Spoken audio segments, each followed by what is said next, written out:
Live है। साथियों नमस्कार, कैसे हैं आप सब लोग।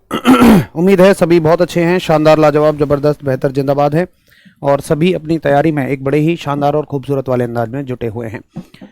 साथियों, आप सभी के सिलेबस को बिल्कुल समय से हम फिनिश कर सकें, बगैर किसी जल्दी के, बगैर किसी भागा दौड़ी के, इसलिए आज रविवार को ये एक क्लास लगाई है। और इस क्लास का उद्देश्य है कि एक चैप्टर हमारा जो है, जिसका नाम है कम्युनिकेशन सिस्टम, ये आपके सिलेबस का एक चैप्टर है, कम्युनिकेशन सिस्टम, यानी कि दूरसंचार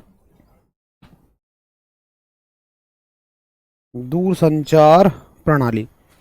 तो कम्युनिकेशन सिस्टम इस चैप्टर को आज हम ओवर कर सकें, जिससे कि आपका सिलेबस मेरे वादे के अनुसार, मैंने आपसे वादा किया कि मैं 31 तारीख तक ऑलमोस्ट आपका सिलेबस खत्म करा दूंगा। तो बगैर किसी दौड़ भाग के, देखिए सिलेबस खत्म कराना एक डेडलाइन हो सकती है, लेकिन ऐसा नहीं है कि उसके लिए हम सिलेबस को छोड़ दें या कोई जल्दबाजी करें। नहीं, वो नहीं था। मैंने कहा था 31 को भी नहीं होगा, 1-2 तक कर लेंगे, लेकिन करेंगे आराम से। तो आज थोड़ा सा सिलेबस आपका गति पकड़ लेगा और आज ये चैप्टर खत्म हो जाए तो फिर आपका एक केवल टॉपिक बच जाएगा। वो चैप्टर भी नहीं है, जिसका नाम है फाइबर ऑप्टिक्स।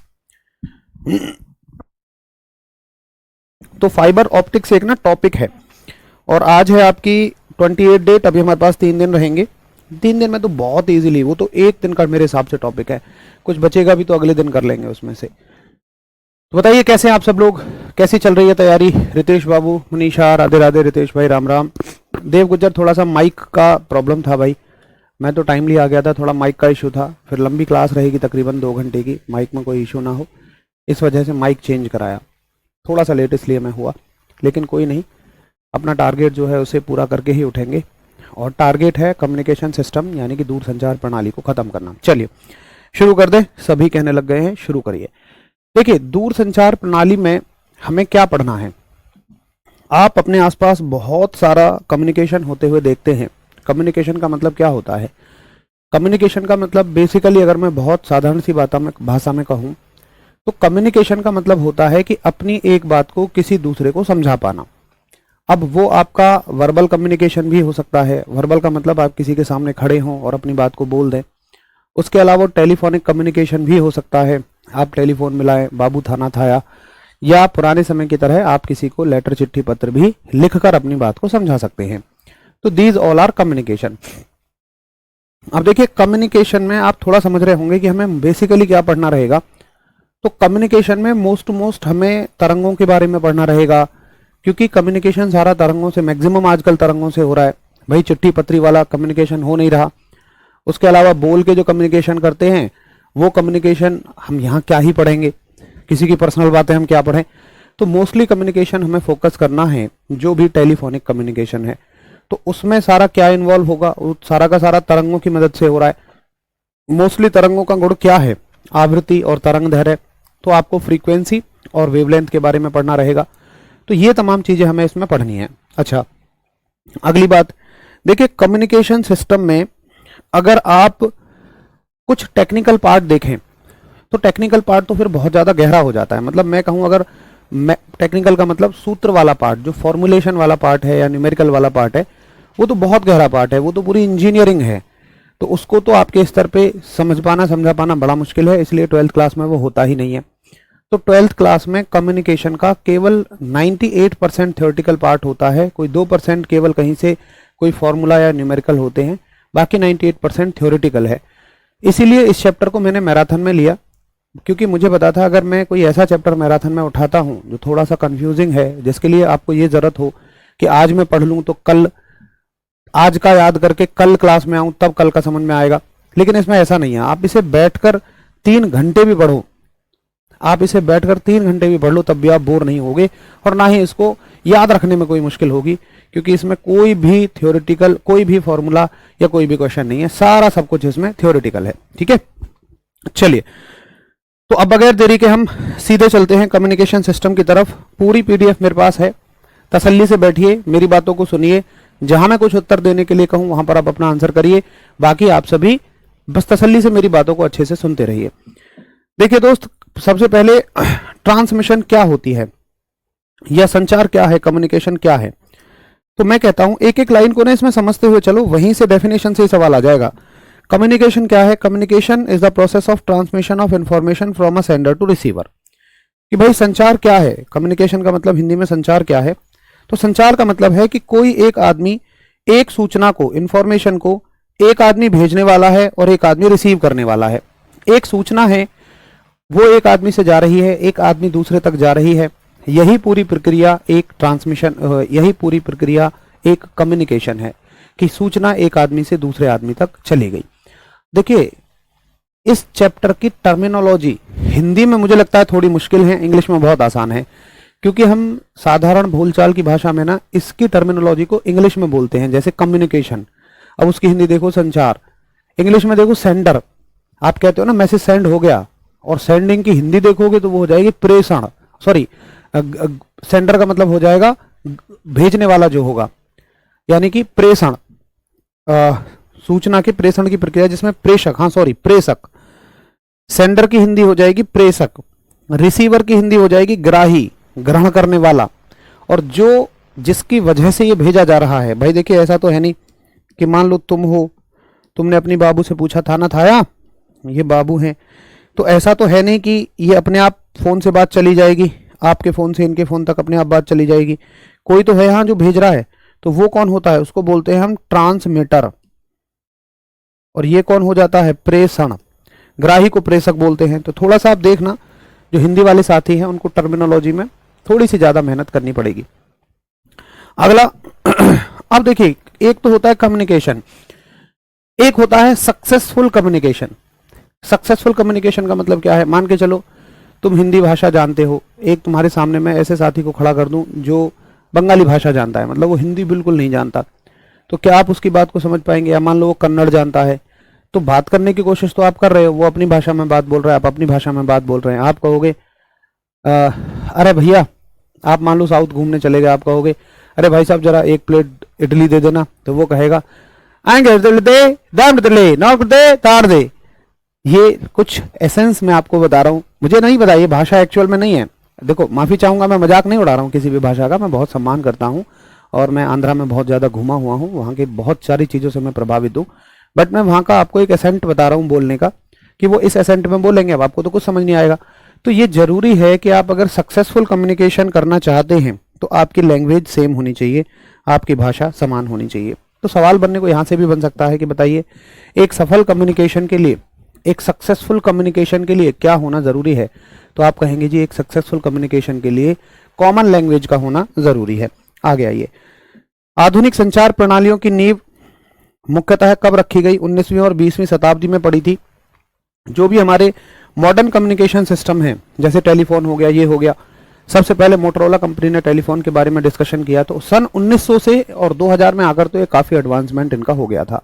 मतलब मुझे आज भी याद है कि जब सबसे पहला मोबाइल फोन लोगों के बीच में आया था, मेरे पिताजी एक प्राइवेट नौकरी में, एक प्राइवेट कंपनी में नौकरी किया करते थे, तो सबसे पहला मोबाइल फोन जब उन्हें मिला था, कीपैड वाला छोटा सा मोबाइल फोन, मतलब एक वो अजूबा सा लगता था। हम लोग देखा करते थे बस कि जब पिताजी घर आकर मान लो अपने ऑफिस में किसी से कुछ डिस्कशन किया करते थे, तो हम देखा करते थे यार, उनके पास बैठ के देखा करते थे कि आखिर ये कैसे हो पा रहा है, कैसे वहां तक आवाज जा रही है ना।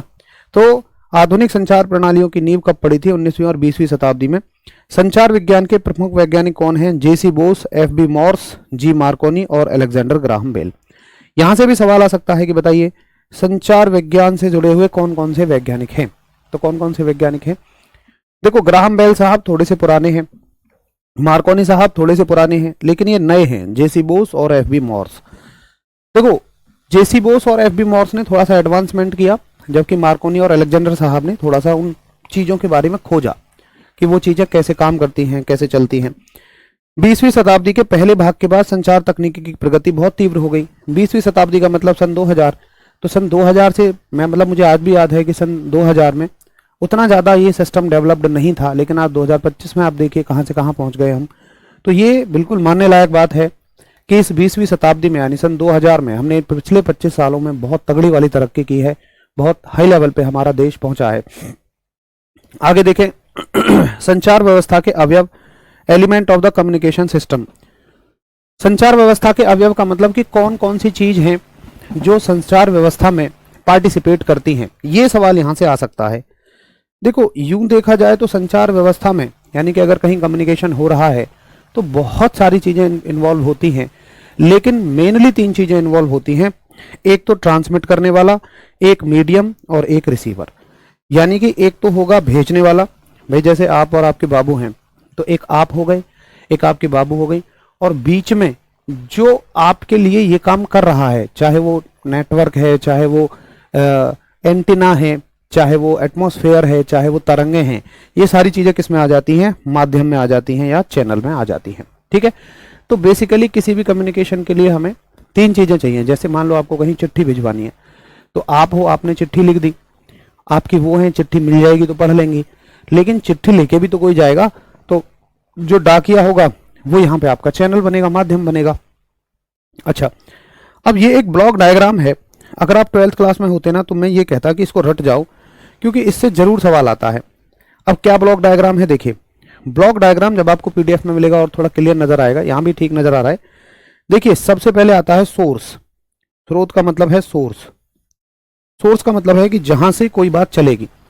मान लो आपने फोन लगाया अपने भाई को, आप पोस्टिंग है आपकी दिल्ली है, AWTPO में हेडक्वार्टर में, आपने फोन लगाया अपने भाई को, हाँ भाई क्या हाल है। तो आप एक सोर्स हैं, आपने अपने घर फोन लगाया, आप एक सोर्स हैं, हाँ भाई क्या हाल है। अब देखिए, मैंने आपको पीछे पढ़ाया कि मशीन ये बात समझती ही नहीं है कि हाँ भाई क्या हाल है। मशीन तो उसको 1001 में बदल देगी, और उसको इस चैप्टर में हम सिग्नल कहेंगे। जो बाइनरी नंबर सिस्टम में बदला जाएगा उसको हम बोलेंगे सिग्नल। तो जो आपका ओरिजिनल संदेश था उसको हमने एक ट्रांसड्यूसर पे डाला। अब ट्रांसड्यूसर क्या होता है? देखिए, ट्रांसड्यूसर होते हैं जो एक फॉर्म ऑफ एनर्जी को दूसरी फॉर्म ऑफ एनर्जी में बदलते हैं। जैसे आपके फोन में एक छोटा सा कंपोनेंट लगा हुआ है, पीएन जंक्शन डेफिनेटली लगा होगा या लॉजिक गेट्स लगे होंगे, जो आपकी भाषा को बाइनरी नंबर सिस्टम में बदलेगा। That is called the transducer. ऐसा नहीं है कि इस फोन के अंदर जो उपकरण है केवल वही ट्रांसड्यूसर है। भाई ट्रांसड्यूसर तो कुछ भी वो हो सकता है जो एक एनर्जी को दूसरी एनर्जी में कन्वर्ट कर रहा है। जैसे मान लीजिए जनरेटर है, वो मैकेनिकल एनर्जी को इलेक्ट्रिकल एनर्जी में कन्वर्ट कर रहा है, तो वो भी एक ट्रांसड्यूसर ही है। तो मोबाइल फोन में डेफिनेटली एक ट्रांसड्यूसर लगा होगा। अब ट्रांसड्यूसर ने आपकी आवाज को एक सिग्नल में बदल दिया। अब देखिए, आपके मोबाइल फोन में एक छोटा सा ट्रांसड्यूसर है, और जितनी आपकी आवाज की ताकत है उसने उसी हिसाब से उस सिग्नल को कन्वर्ट कर दिया। मतलब कन्वर्टेड सिग्नल की ताकत भी उतनी होगी। अब जरा मुझे एक बात बताइए कि क्या ऐसा संभव है कि आपका भाई गांव में अगर मान लो कहीं दूर बैठा है, आपसे 400 किलोमीटर दूर, आप बात कर रहे हैं उससे, तो क्या आपकी आवाज डायरेक्ट चली जाएगी, या आपकी आवाज में इतनी ताकत है कि वो वहां तक पहुंच जाए? नहीं। तो भाई कन्वर्टेड सिग्नल में भी उतनी ताकत नहीं होगी। कन्वर्टेड सिग्नल में अपने आप इतनी ताकत नहीं है कि वो आपके फोन से और वहां तक पहुंच जाए, भले ही मैं उसे एड्रेस बता क्यों ना दूं। मतलब जो एंटीना बीच में लगे हुए हैं, टावर बीच में लगे होते हैं, वो उसे एड्रेस भले ही क्यों ना बता दे, लेकिन फिर भी वो नहीं पहुंच पाएगा। मतलब हमारा सिग्नल बड़ा वीक होता है, कमजोर होता है। तो हमने उसको दिया इस सिग्नल को दिया एक ट्रांसमीटर को। ट्रांसमीटर कौन होता है? प्रेषित्र। अब देखिए, ट्रांसमीटर क्या करेगा? ट्रांसमीटर इस सिग्नल की ताकत को बढ़ा देगा। वो कैसे बढ़ाता है, ताकत बढ़ाने को क्या कहते हैं, इन चीजों के बारे में हम आगे चर्चा करेंगे। बस अभी इतना जान लो कि आपके सिग्नल की ताकत को बढ़ा दिया जाएगा। अब सिग्नल की ताकत बढ़ गई, इसी फोन में आपका लगा हुआ होगा, एक अलग से ट्रांसमीटर लगा होता है, तो ट्रांसमीटर उसकी ताकत को बढ़ा देगा, और ताकत को बढ़ाने के बाद ये इसे भेज देगा एंटीना पे। मतलब अब एंटीना क्या करेगा? एंटीना एक चैनल है या माध्यम है। एंटीना क्या है? एक चैनल या माध्यम बोल रहा हूं मैं उसको, यहां मैं लिख देता हूं कि चैनल या मीडियम। अब एंटीना क्या करेगा? देखिए, जैसे आपने कहा अपने भाई से बात करने के लिए, तो आप क्या करते हो? एक मोबाइल नंबर डायल कर रहे होते हो अपने भाई का। वो मोबाइल नंबर क्या है? वो मोबाइल नंबर एक पता है, एक एड्रेस है। आपके इस बात को इलेक्ट्रिकल सिग्नल में कन्वर्ट करना फोन की जिम्मेदारी है। उस सिग्नल को थोड़ा सा मजबूत बनाना या उसकी ताकत को बढ़ाना ये फोन की जिम्मेदारी है। लेकिन फोन की ये जिम्मेदारी नहीं है, ना फोन ये काम कर सकता कि आपकी बात को उस व्यक्ति तक पहुंचा दे। फोन केवल एड्रेस डाल सकता है। जैसे आप एक नंबर डालते हो ना 10 अंकों का, वो एक एड्रेस है, एक पता है। तो इस बात को आपने कहां पहुंचा दिया? आपने पहुंचा दिया एंटेना के पास। ये एंटेना लगा हुआ है, आपके आसपास कहीं लगा होगा जहां भी एंटेना, आपने देखा होगा अगर एंटेना आसपास नहीं है, टावर आसपास नहीं है, तो आपकी बात ठीक से नहीं हो पाती है। इसलिए टावर का होना बड़ा जरूरी है। तो आप ये सब कुछ फोन से निकला हुआ सिग्नल आपके एंटेना तक पहुंचा, एंटेना ने उसे आपके भाई के फोन तक पहुंचा दिया ऐसे, ठीक है। तो ये क्या है? ये एक चैनल है।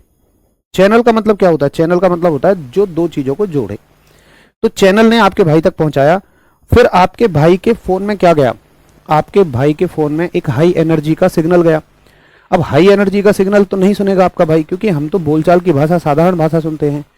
भाई पता चला कि उसकी फ्रीक्वेंसी इतनी ज्यादा है, उसकी तरंग दैर्घ्य इतनी ज्यादा है कि बहुत लाउड सिग्नल मिला, एकदम से कहानी फट गया। तो फिर क्या करना पड़ेगा? आपको उसकी एनर्जी को कम करना पड़ेगा। ये आपके भाई का फोन करेगा, एनर्जी को कम कर देगा। फिर एनर्जी कम होने के बाद भी अभी तो वो सिग्नल ही है ना, बाइनरी नंबर सिस्टम है, उसको चेंज करेगा फिर वो आपकी भाषा में, जिसे आपका भाई समझ सकता है। तो कुल मिलाकर आपकी भाषा आपके भाई के पास गई तो सेम लैंग्वेज हो गई, तो कम्युनिकेशन की पहली नीड फुलफिल हो गई। उसके अलावा कम्युनिकेशन के कितने पार्ट हो गए? तो मेन पार्ट हो गया, एक तो आप हो गए सेंडर, एक आपका भाई हो गया रिसीवर, और एक हो गया चैनल, ठीक है। बाकी छोटी छोटी चीजें बीच में हैं, जिनको हम प्रेषित्र कह रहे हैं, ग्राही कह रहे हैं। मतलब हमने कहा ना, ये प्रेषित्र हो गया जो ट्रांसमीटर है, जो सिग्नल को ताकत दे रहा है। उसके अलावा अभिग्राही कौन है? अभिग्राही है जो उस सिग्नल की ताकत को फिर कम कर रहा है। कम का मतलब ओरिजिनल फॉर्म में ला रहा है, ठीक है। अभिग्राही हो गया। तो ट्रांसमीटर, इसके बाद हो जाएगा रिसीवर। रिसीवर, निर्गत ट्रांसड्यूसर। अब देखो फिर से यहां आपको एक ट्रांसड्यूसर लगाना पड़ेगा। ट्रांसड्यूसर क्या करता है? एनर्जी को कन्वर्ट करता है। तो अब जो यहां एनर्जी मिली वो बाइनरी फॉर्म में मिली, तो बाइनरी फॉर्म की एनर्जी को किस में कन्वर्ट कर देगा? वो शब्दों में बदल देगा, और शब्दों के बाद वो आपके भाई के पास चली जाएगी। तो ये हो गया डेस्टिनेशन, ठीक। तो मुख्य रूप से अगर देखा जाए तो इसके 3 पार्ट होते हैं। देखो ये कम्युनिकेशन के पार्ट नहीं है। मतलब आपने देखा होगा ना, जो डॉट डॉट में लिख रहा है ना, वो कम्युनिकेशन का पार्ट है, ये कम्युनिकेशन का पार्ट नहीं है। कम्युनिकेशन में हम ये कहते हैं सिर्फ क्या सिग्नल आया, क्या गया, किसके थ्रू गया, बस। अब वो बाइनरी में जा रहा है, वो एनालॉग में जा रहा है, वो किस में जा रहा है, इस बात से कम्युनिकेशन को कोई मतलब नहीं है। तो ये पूरा कम्युनिकेशन का एक नेटवर्क है, जिसमें source, transducer, transmitter, channel, transducer, destination, receiver सब लगे होते हैं। लेकिन कम्युनिकेशन कहता है कि भाई मुझे तो मुख्य 3 चीजों की जरूरत है, एक तो प्रेषित्र की, एक चैनल की, एक अभिग्राही की, ट्रांसमीटर की, चैनल की और रिसीवर की, बस मुझे 3 चीजें दे दो, मेरा काम हो जाएगा। तो अगर सवाल आए कि बताइए संचार व्यवस्था के कितने रूप, कितने अवयव होते हैं, कितने एलिमेंट्स होते हैं, तो आप कहोगे संचार व्यवस्था के केवल 3 एलिमेंट्स होते हैं, इससे ज्यादा नहीं। चलो ये बात क्लियर हो गई। अब आ जाते हैं अलग अलग चीजों के बारे में समझेंगे कि ट्रांसमीटर क्या हो, ट्रांसड्यूसर क्या होता है। देखिए, ट्रांसड्यूसर एक ऐसा उपकरण है जो ऊर्जा के एक रूप को दूसरे रूप में बदल देता है। ट्रांसड्यूसर क्या करता है? एनर्जी की एक फॉर्म को दूसरी फॉर्म में बदल देता है, ठीक है। मैंने यही तो बताया आपको। आगे इलेक्ट्रॉनिक संचार प्रणालियों में, अब देखो यहां से एक सवाल बन सकता है, कभी भी बहुत लंबी चौड़ी से कहानी से कॉम्पिटिटिव एग्जाम में सवाल नहीं बनता। कॉम्पिटिटिव एग्जाम में सवाल बनता है फैक्टों से, तथ्यों से। जैसे बोलेगा बताओ, वो कभी ये नहीं सुनेगा कि कम्युनिकेशन क्या होता है, नहीं, वो कहेगा कि बताओ कम्युनिकेशन के कितने एलिमेंट होते हैं। मतलब वो ना ऐसे सवाल पूछेगा जिनके ऑप्शन इजीली बनाए जा सकें। जैसे सोचो, इस बात का ऑप्शन बनाना आसान है कि कम्युनिकेशन कितने तरह का, कम्युनिकेशन के लिए कितने एलिमेंट्स की जरूरत है, या इस बात के ऑप्शन बनाना आसान है कि कम्युनिकेशन, दूर संचार क्या होता है। तो दूर संचार क्या होता है उसके लिए लंबी चौड़ी डेफिनेशन लिखनी पड़ेगी। और सबसे आसान है कम्युनिकेशन के एलिमेंट पूछ लो, तो भैया 3 होते हैं, खत्म। आगे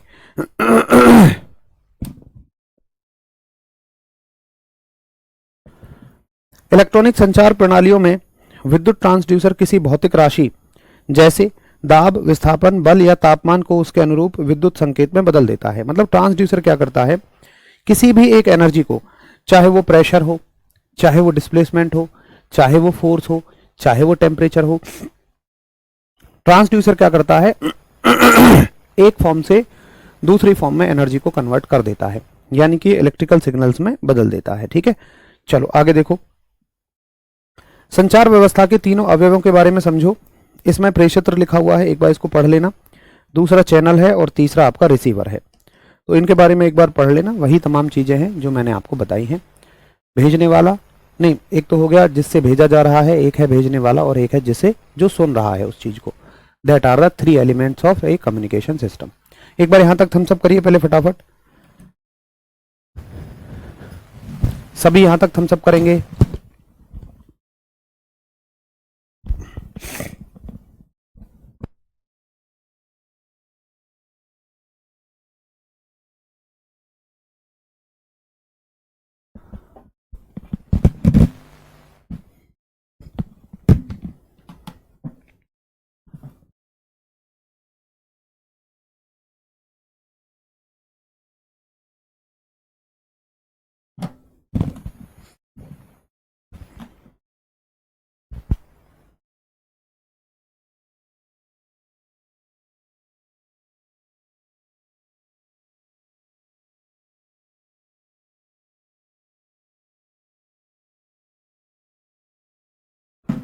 ठीक है, चलिए आगे चलें। चलो अगला मुद्दा आता है कि बताइए जो कम्युनिकेशन है इसको कितने तरीके से किया जा सकता है। अब देखिए इस बात का उत्तर तो बहुत सारे आंसर हो जाएंगे, निर्भर करता है कि हमसे किस सेंस में पूछा जा रहा है। तो मतलब वो ये पूछना चाह रहा है, मैं बेसिकली आपको बता रहा हूं, वो कह रहा है कि देख कम्युनिकेशन जो है ना दो तरीके से हो सकता है। कम्युनिकेशन यानी कि संचार, एक तो संचार होता है कि मैं एक ऐसी बात कहूं जो मेरे लिए प्राइवेसी हो। मतलब मैं पूछ रहा हूं हाँ जी आज घूमने चलोगी, तो मैं इस बात को थोड़ा ना चाहूंगा कि मेरे घर वाले सुने उसके घर वाले सुने, ऐसे तो डंडा पड़ जाएगा। तो ये कम्युनिकेशन होता है पॉइंट टू पॉइंट, जिसमें सूचना एक पॉइंट से चले और दूसरे पॉइंट पे जाके खत्म हो जाए। इसी में बहुत सारी चीजों का ख्याल रखना पड़ता है, भाई प्राइवेसी होनी चाहिए, किसी और के पास सूचना ना चली जाए। लेकिन एक कम्युनिकेशन ऐसा होना होता है जिसको हम चाहते हैं कि वो सभी के पास जाए। जैसे मान लो प्रधानमंत्री जी लाल किले से स्पीच देने वाले हैं, तो ऐसा तो है नहीं कि प्रधानमंत्री जी किसी एक को स्पीच दे देंगे, वो तो सभी लोगों को स्पीच देंगे। तो ये पॉइंट से इंफॉर्मेशन चले और मल्टीपल पॉइंट्स पे वो चली जाए, जितना मैक्सिमम पॉइंट्स पर हो सके। तो इसको बोलते हैं पॉइंट टू पॉइंट कम्युनिकेशन। और दूसरे वाले कम्युनिकेशन को बोलते हैं ब्रॉडकास्ट कम्युनिकेशन। ब्रॉडकास्ट का मतलब होता है कि जो पूरे में फैल जाए, जिसको सब लोग सुने। तो ये सवाल आ सकता है कि बताओ एक से दूसरे पॉइंट तक, मतलब जिसमें केवल एक सुनने वाला हो एक भेजने वाला हो, तो ऐसे कम्युनिकेशन को क्या कहते हैं। और जिसमें एक भेजने वाला हो और सुनने वाले बहुत हों, प्रेषित्र एक हो और अभिग्राही अनेक हों। अभिग्राही अनेक हों यानी कि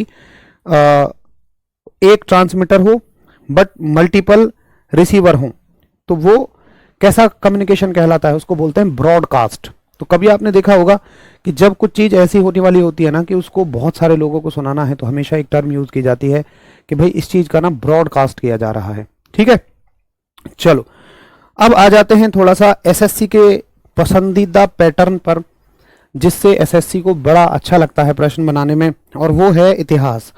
तो थोड़ा सा इतिहास के बारे में समझें कि कम्युनिकेशन का इतिहास कहाँ से चला आ रहा है। तो कम्युनिकेशन का इतिहास शुरू होता है सन 1565 ईस्वी से। और सन 1565 ईस्वी में रानी क्या किया करती थी, दूरस्थ स्थान से ढोल की थापों के माध्यम से बच्चों के जन्म की सूचना राजा अकबर को दी गई। ऐसा होता था। अभी मैं ग्वालियर गया, तो ग्वालियर फोर्ट है, बड़ा शानदार किला है, तो वहाँ पे हमने गाइड भैया को किया, क्योंकि वैसे बस घूमने देखने जाओ तो किलों में कुछ नहीं दिखेगा, मतलब आप हार्ट टू हार्ट 15 मिनट में आपको लगेगा बस कवर कर लिया। असल में ऐसी चीज़ों का घूमना गाइड के साथ ही है। जब वो वहाँ के हर एक पत्थर, हर एक सीढ़ी से जुड़ी हुई जानकारी बताते हैं तो तब आनंद आता है। तो गाइड भैया ने हमें बहुत सारी चीज़ें बताई, तो एक चीज़ ऐसी भी उन्होंने बताई, मैं उसी से रिलेट कर रहा हूँ। उन्होंने कहा कि सर पहले ऐसा नहीं होता था कि अगर रानी बच्चे को जन्म दे रही हैं तो वहाँ कोई पुरुष चला जाए, ऐसी कोई अनुमति नहीं होती थी। तो मतलब बच्चे के पैदा होने के बाद तक भी अनुमति नहीं होती थी, प्रोटोकॉल्स थे अपने अपने। खैर अच्छी जो भी उनकी प्रथाएं रही होंगी, अच्छी बुरी। तो जब बच्चा पैदा हो जाया करता था तो रानी नहीं, रानी की जो दासियां होती थी वो ढोल की थाप बजा दिया करती थी, तो उससे पता लग जाता था कि हाँ बच्चा सही सलामत पैदा हो गया है। तो ये भी एक कम्युनिकेशन था, इसलिए बताया गया है। अच्छा आगे माना जाता है कि मंत्री बीरबल ने रानी के ठहरने के स्थान और राजा के स्थान के बीच तैनात ढोल वादकों की संख्या घटाने के लिए इस व्यवस्था का प्रयोग किया था। मतलब पहले क्या होता था ना कि एक ढोल बजेगा, पहले राजा और रानी के बीच में 10 ढोल लगा दिए, एक ढोल बजेगा, दूसरा, तीसरा, चौथा। तो ऐसा करने में तो बहुत सारे ढोल वादक लग गए। इसलिए उन्होंने क्या किया, मंत्री बीरबल ने कि यार यहाँ से तो मैन पावर को घटाया जाए, तो उन्होंने तेज वाला ढोल लगवा दिया होगा, एक ढोल से यहाँ तक आवाज सुनाई जाती होगी, खत्म कहानी। तो मतलब एसएससी इससे भी सवाल पूछ सकता है कि बताइए कम्युनिकेशन की शुरुआत किस सन से मानी जाती है, तो ये मानी जाती है फिर 1565 ईस्वी से, और ये पुराने समय का कम्युनिकेशन हो गया। आगे 1835 आ जाइए। ये तो कम्युनिकेशन एक जनरल कम्युनिकेशन है। अब बात करते हैं हम थोड़े टेलीफोनिक कम्युनिकेशन की। तो सबसे पहले सैमुअल एफ.बी. मॉर्स और चार्ल्स व्हीटस्टोन द्वारा टेलीग्राफ का आविष्कार किया गया। टेलीग्राफ क्या था?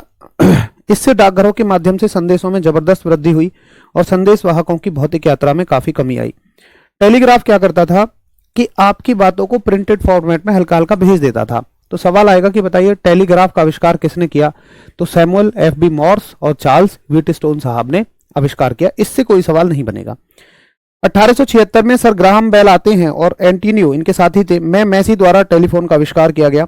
तो बेसिकली टेलीफोन का आविष्कारक किसे माना जाता है? सर अलेक्जेंडर ग्राहम बेल को माना जाता है, और 1876 की यह घटना है। और संभवतः मानव इतिहास में संचार का सबसे व्यापक रूप से उपयोग किया जाने वाला साधन भी ये बना। Most versatile mode of communication ये बना, मोस्ट वाइडली यूज आज इसका हम करते हैं। तो यहां से भी सवाल आ सकता है। 1876 से आगे चलते हैं 1895 में। तो अपने इंडियन साइंटिस्ट जगदीश चंद्र बोस साहब और गुएलेल्मो मार्कोनी द्वारा वायरलेस टेलीग्राफी का प्रदर्शन किया गया। देखिए ये सब वायर से था।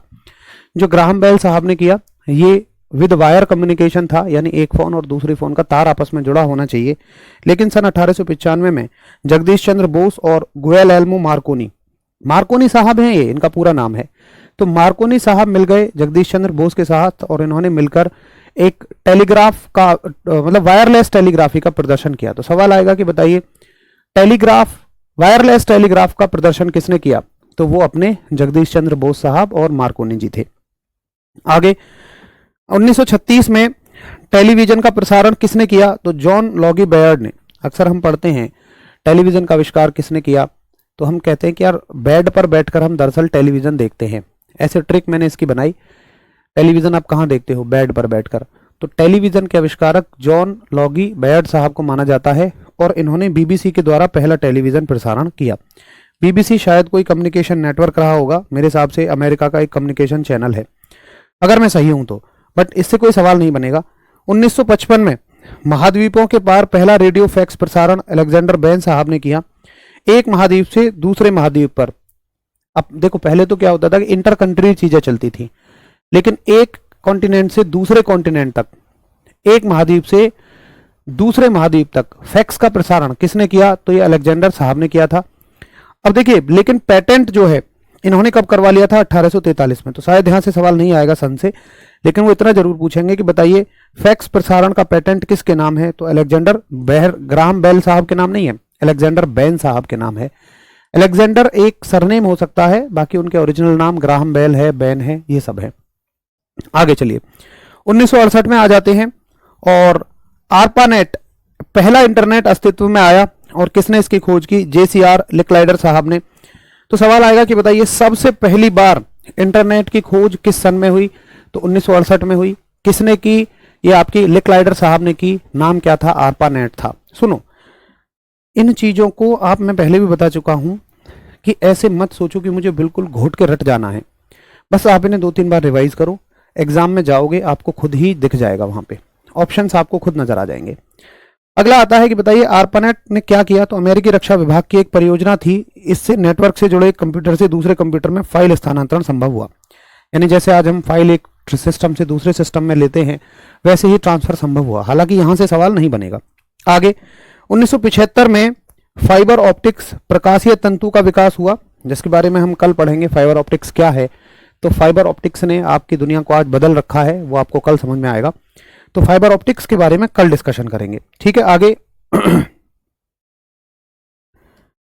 1989 और 91 में, 1989 और 91 में टिम बर्नर्स-ली ने वर्ल्ड वाइड वेब का आविष्कार किया। तो सवाल आता है कि बताइए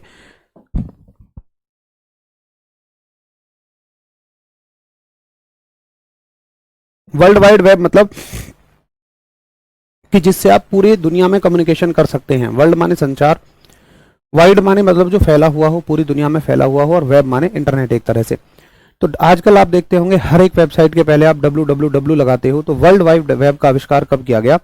टिम बर्नर्स ली साहब के द्वारा किया गया। टीम नहीं, टिम बर्नर्स ली। तो ये सारे पॉइंट आपको याद रखने हैं, एसएससी के पॉइंट ऑफ व्यू से थोड़े जरूरी है। अब आगे चला जाए, अगर आपकी इजाजत हो तो एक बार थम्स अप करिए फटाफट से।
ठीक है, चलिए।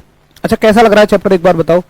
मतलब ऐसा तो नहीं है कि बोरिंग है, मेरे हिसाब से ये थोड़ा मजेदार चैप्टर है। अच्छा, और मजेदार ये तब ज्यादा होता है जब आप इसकी और गहराइयों में जाएं, लेकिन हमारे यहाँ उतनी गहराइयों की जरूरत नहीं है। मेरे हिसाब से इतने में ही आपको मजा सा आ रहा होगा कि अच्छा कैसे कम्युनिकेशन होता है। अभी तो और थोड़ा देखना, आगे आपको और अच्छा लगेगा। चलिए आगे चलें। देखिए, इलेक्ट्रॉनिक संचार व्यवस्थाओं में प्रयोग होने वाली मूल शब्दावली, यानी कि जो बेसिक टर्मिनोलॉजी है used in the electronics communication system, क्या क्या यूज होता है, मतलब जो छुटपुट हम शब्दावली का इस्तेमाल करते हैं। क्योंकि ना हर एक भाषा के शब्दों का अपना एक अलग मतलब होता है। जैसे यहां पर अगर मैं बात करूं विज्ञान में सिस्टम, तो सिस्टम का मतलब ये होता है कि जिसके बारे में भी आप पढ़ाई कर रहे हो, that is called as system. जैसे मान लो आज मैं चाहता हूं कि यार इस फोन के बारे में मैं स्टडी करूं, तो मेरे लिए फोन सिस्टम है। आज मैं चाहता हूं इस बोर्ड के बारे में पढ़ाई करूं, तो मेरे लिए बोर्ड एक सिस्टम है। आज मैं चाहता हूं मैं थर्मोडायनेमिक्स किताब की पढ़ाई करूं, तो मेरे लिए थर्मोडायनेमिक्स एक सिस्टम हो गया। लेकिन अगर गुंडों की भाषा में देखोगे सिस्टम का मतलब क्या होगा, तो गुंडों की भाषा में थोड़ा ना सिस्टम का मतलब मोबाइल फोन थर्मोडायनेमिक्स की किताब है। गुंडों की भाषा में तो पूरा 10-20 लौंडे तगड़ी बॉडी वाले आगे पीछे चल रहे हों, बढ़िया गाने बज रहे हों, और उनका तो सिस्टम पाड़ देंगे वाला सिस्टम है ना। तो मतलब हर एक शब्द का ना अलग अलग कंटेक्स्ट में अलग अलग मतलब होता है। तो इस चैप्टर में हर शब्द का क्या मतलब है ये हमें देखना है, और वहां से सवाल भी बनता है। देखिए, पहला है सिग्नल। जनरली हम किसी चीज को सिग्नल बोल देते हैं, लेकिन हर एक वर्ड का एक स्पेसिफिक मतलब है। जैसे यहां क्या है कि सिग्नल एक सूचना है। पहली चीज, सिग्नल एक इंफॉर्मेशन है जिसे विद्युत रूप में परिवर्तित कर संचार के लिए उपयुक्त बनाया जाता है। देखो, ये आप थे, आपने अपनी भाषा में कुछ बोला, ये सिग्नल नहीं है। आपके फोन ने इसे जिस भी भाषा में कन्वर्ट किया, जो कि बाइनरी, बेसिकली बाइनरी होती है, बाइनरी नंबर, मान लो 11000110, इस भाषा में कन्वर्ट किया, तो that is called as the signal, है ना। तो ये एक मशीन के लिए सिग्नल होता है। आगे, अब सिग्नल दो तरह का होता है। देखिए, एक तो होता है एनालॉग सिग्नल और एक होता है डिजिटल सिग्नल। समझिए एनालॉग और डिजिटल में क्या फर्क है। बेसिकली आपने जैसे देखा होगा, बाइक, जो पुरानी बाइक है, या जो मान लो कम पैसे की बाइक होती हैं, वैसे तो आजकल बाइक के मामले में भी कुछ कम पैसा रह नहीं गया। अगर मैं एक स्प्लेंडर बाइक को भी देखूं तो वो भी 1 लाख प्लस आ रही है। सही कह रहा हूं मैं? मुझे नहीं लगता कि कोई बाइक, मोटरसाइकिल अब 1 लाख से नीचे आएगी, अगर आप उसका इंश्योरेंस ये सब प्रॉपर लोगे तो आप अगर 1 लाख तक की रेंज की बाइक देखोगे ना, जैसे स्प्लेंडर है, तो उसका जो मीटर होता है ना, वो इस तरीके का होता है। एक गोला होगा और उसमें एक सुई लगी होगी, है ना, और सुई जो है वो ऐसे ऐसे करके घूम रही होती है। एक सेकंड रुको, यहां सुई लगी होती है और ये सुई ही ऐसे ऐसे करके घूम रही होती है। तो देखिए, सुई जो नंबर बताती है ना, वो कैसे बताती है। सुई नंबर बताएगी, मान लो यहां पर ये बता रही है कि भाई आपकी बाइक 60 पे चल रही है, यहां 50 पे चल रही है, यहां ये 70 पे चल रही है। तो सुई, हो सकता है कि आपको मतलब उतना अच्छा अंदाजा आप ना लगा पाए इस वाले सिस्टम में। क्यों? मान लो 60 और 70 के बीच में ज्यादा से ज्यादा क्या लिख देंगे, वो 65 लिख देंगे। अब इतने छोटे मीटर में भाई 60 और 65 के बीच 61, 62, 63, 64 ये लिख पाना संभव नहीं है। तो अगर यहाँ निशान बने हुए भी हैं, और मान लो आपकी बाइक जो है चल रही है 61.5 पे, तो 61.5 का मतलब वो 61 यानी 61, एक सेकेंड, इसका मतलब वो 61 के कहीं बीच में है, लेकिन हम इतना ध्यान से नहीं देख पाते हैं। भाई 61 के बीच में है तो वहां पे 61.5 तो लिखा नहीं है।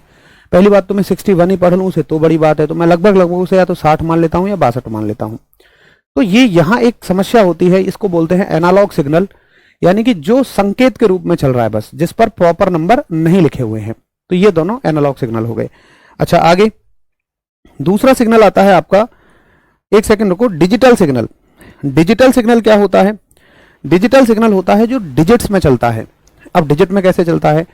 जैसे आपने बाइक देखी होंगी और नई, मान लो आप बुलेट बाइक्स पे आ जाओ या टीवीएस अपाची पे आ जाओ, जो अच्छी और महंगी बाइक हो गई, तो उनमें जो डिस्प्ले है उस पर स्पीड ऐसे लिखी आती है नंबर में, 0 1 2 3 4 10 20 ऐसे करके आती है। तो वो डिजिट की फॉर्म में है, उस सिग्नल को हम बोलते हैं डिजिटल सिग्नल। अब तुम कहोगे यार भैया वो तो 0 और 1 से नहीं बनी है। भाई वो तो 1 2 3 4 5 6 7 8 9 तक जाती है।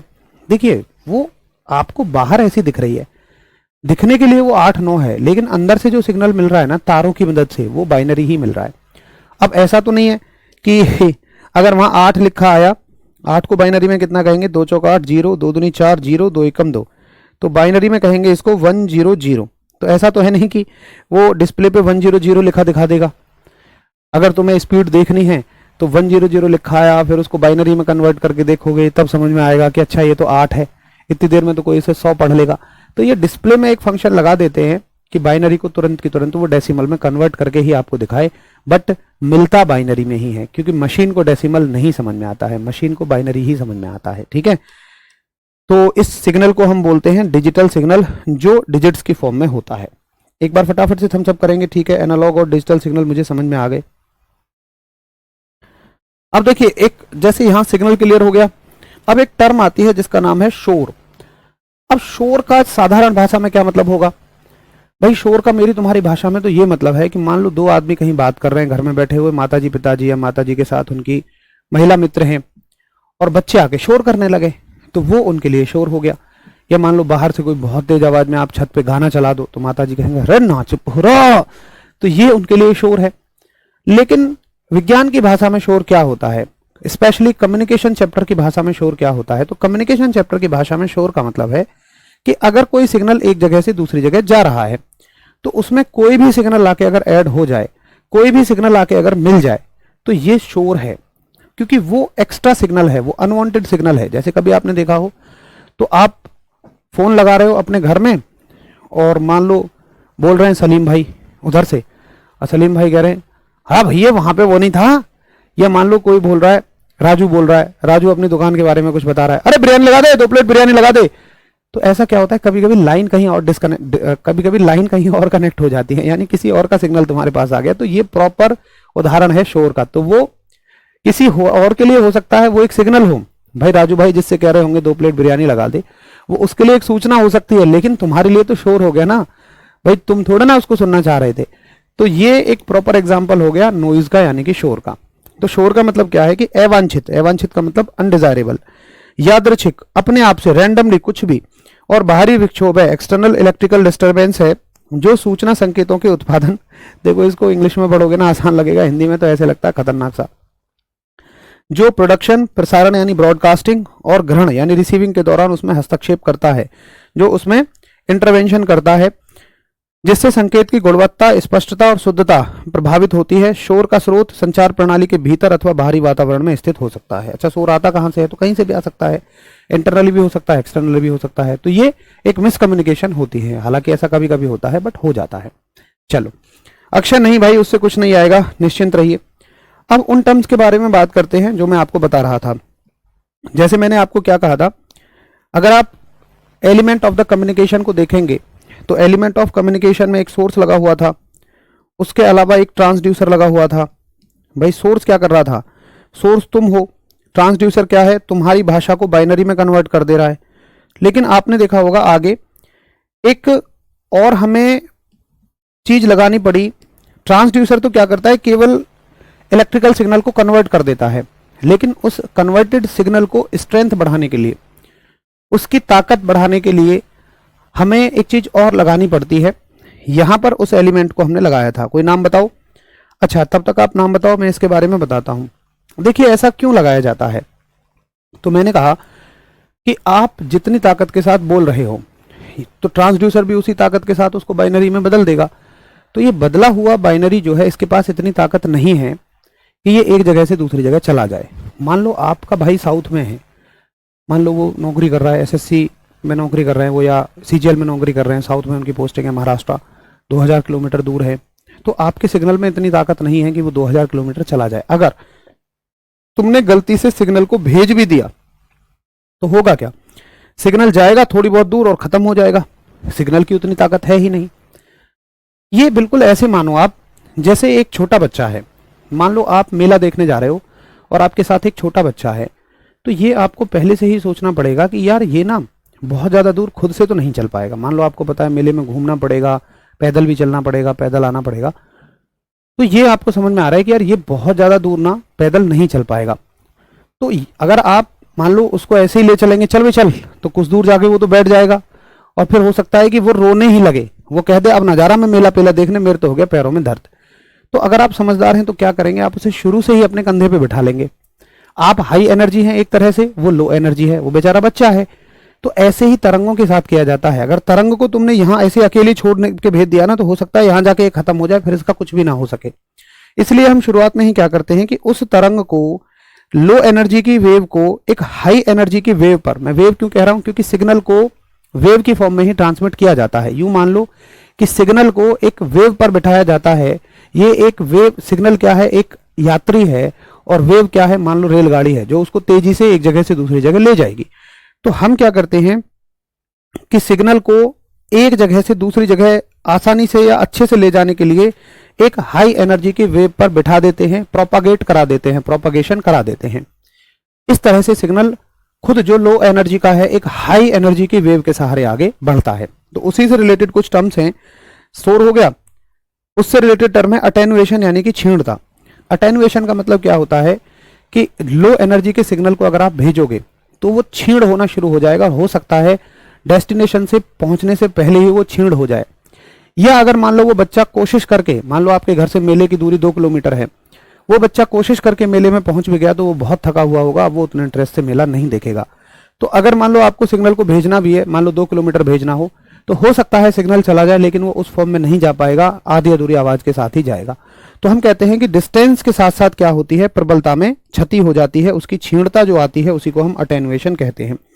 इस अटेनुएशन से बचाने के लिए हम सिग्नल को, जो भी मैं आपको अभी कह रहा था सारी कहानी, कि सिग्नल को हाई एनर्जी वेव पर बिठाया जाता है, तो वो सबको कुल मिलाकर कहा जाता है प्रवर्धन यानी कि एम्पलीफिकेशन।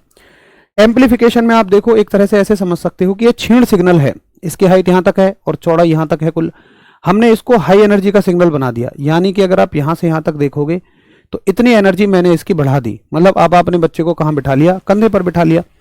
तो एक क्षीण सिग्नल को प्रबल सिग्नल बनाने के लिए हम किसका इस्तेमाल करते हैं, प्रवर्धक का, एम्पलीफिकेशन का। अब आपने कई बार जागरणों में या कहीं ऐसा जहां ज्यादा तेज साउंड की जरूरत होती है एम्पलीफायर लगे देखे होंगे, सुना होगा आपने। एम्पलीफायर एग्जैक्टली बताऊं क्या होता है, वो काला काला सा डब्बा जिसमें लाइटें ऊपर नीचे होती रहती हैं। जब कोई तेज बोलता है तो लाइट ऊपर होती है, धीमा बोलता है तो लाइट नीचे आती है। ये तो सभी ने देखा होगा, एक मजबूत सा काला सा डब्बा होता है। अब आपने देखा होगा वो क्या काम करता है। तो एक सिंगर जितनी तेज बोल रहा होता है, क्या माइक से उतनी तेज, स्पीकर से उतनी ही तेज आवाज निकलती है? नहीं, स्पीकर से तो बहुत तेज निकलती है। तो वो सारी कलाकारी कौन करता है, एम्पलीफायर। तो एम्पलीफायर की जिम्मेदारी है कि तेरे को स्ट्रेंथ तो बढ़ानी है लेकिन इंफॉर्मेशन खत्म ना हो जाए। यानी सिंगर गा रहा होगा, दिल ना दिया दे बेटा दिल ना दिया, और माइक उसमें से स्पीकर से निकल रहा हो, दिल दे दिया दिल दे दिया, वाह बेटा वाह बेटा, ऐसे नहीं, जो चीज है वही एग्जैक्टली आनी चाहिए। तो that is the responsibility of amplifier, that he have to या it have to maintain the original information, कि भैया तुझे ओरिजिनल इंफॉर्मेशन को तो एटलीस्ट मेंटेन करना ही करना है। तो इसको बोलते हैं हम प्रवर्धन यानी कि एम्पलीफिकेशन। करिए एक बात हम सब, हाँ जी क्लियर है।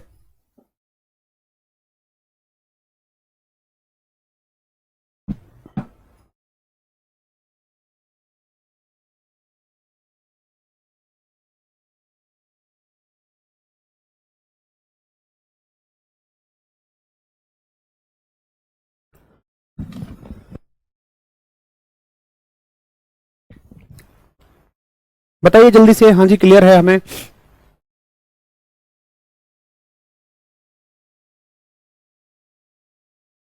चलो ठीक है, तो मैंने कुछ कुछ चीजें लिखी हैं कि प्रवर्धन का इस्तेमाल क्यों किया जाता है। सिग्नल की क्षीणता के कारण उत्पन्न हुए क्षय की क्षतिपूर्ति के लिए किया जाता है, और प्रवर्धक उस स्थान पर रखा जाता है जहां सिग्नल की प्रबलता एक निश्चित मान से कम हो जाती है। तो हम हमेशा वहां एम्पलीफायर का इस्तेमाल करते ही हैं जहां पर आपको लगता है कि सिग्नल जो है एक वैल्यू से नीचे चला जाएगा। आसान है, फटाफट से बताइए। अब कुछ कुछ और टर्मिनोलॉजी हैं, जैसे परास है। परास का मतलब क्या होता है? एक रेंज। रेंज का मतलब क्या है कि आपको कितनी दूरी तक उस सिग्नल को भेजना है। हो सकता है आप अपने भाई से बात कर रहे हो जो कि 2000 किलोमीटर दूर बैठा हुआ है, तो हम अलग तरह का सिग्नल यूज करेंगे। लेकिन अगर आपका भाई अमेरिका में बैठा हुआ है तो कैसे यूज करोगे? क्यों भाई, जो सिग्नल 2000 किलोमीटर जा सकता है, क्या वही सिग्नल 20,000 चला जाएगा? नहीं यार। अगर आपको मान लो 100 किलोमीटर बाइक चलानी है तो आप स्प्लेंडर लेकर निकल जाओगे, लेकिन अगर आपको पहाड़ों में जाना है, हालांकि स्प्लेंडर कामयाब होती है, लेकिन मान लो बहुत दूर जाना है 1000 किलोमीटर, तो वहां पे तो स्प्लेंडर से बात नहीं बन पाएगी। हालांकि वो एक शाही सवारी है, लेकिन लिमिटेड डिस्टेंस के लिए। तो you have to select the signal as per the range. क्यों, मैं सही कह रहा हूं ना? जैसे हमारे हरीश बाबू हैं, हम मान लो जब ये अपनी घरवाली के साथ मान लो मार्केट तक जाते हैं 2-4 किलोमीटर तक, तो ठीक है, सिंपल ऐसे ही चले जाते हैं, बाइक पे ले गए। लेकिन जब उनके ससुराल से लेने जाते हैं, चूंकि इन्होंने दूर से शादी की है, लगभग 2500 किलोमीटर से, तो फिर ये जा रहे होते हैं ट्रेन से या गाड़ी से। भाई गाड़ी से भी थोड़ा मुश्किल हो जाता है, डेफिनेटली ट्रेन से जाना पड़ेगा। तो ऐसे ही मोड ऑफ द कम्युनिकेशन आपको अलग अलग सेलेक्ट करना पड़ सकता है डिपेंडिंग अपॉन द रेंज। क्यों हरीश बाबू? तो रेंज के अकॉर्डिंग आपको mode of the communication select करना पड़ता है। चलिए, तो रेंज का मतलब आप समझ गए होंगे। एक होता है बैंड की चौड़ाई, बैंड की विड्थ। तो बैंड की विड्थ क्या होती है, इस बात को आप समझना पड़ेगा थोड़ा अच्छे से। देखिए, बैंड विड्थ का मतलब क्या होता है।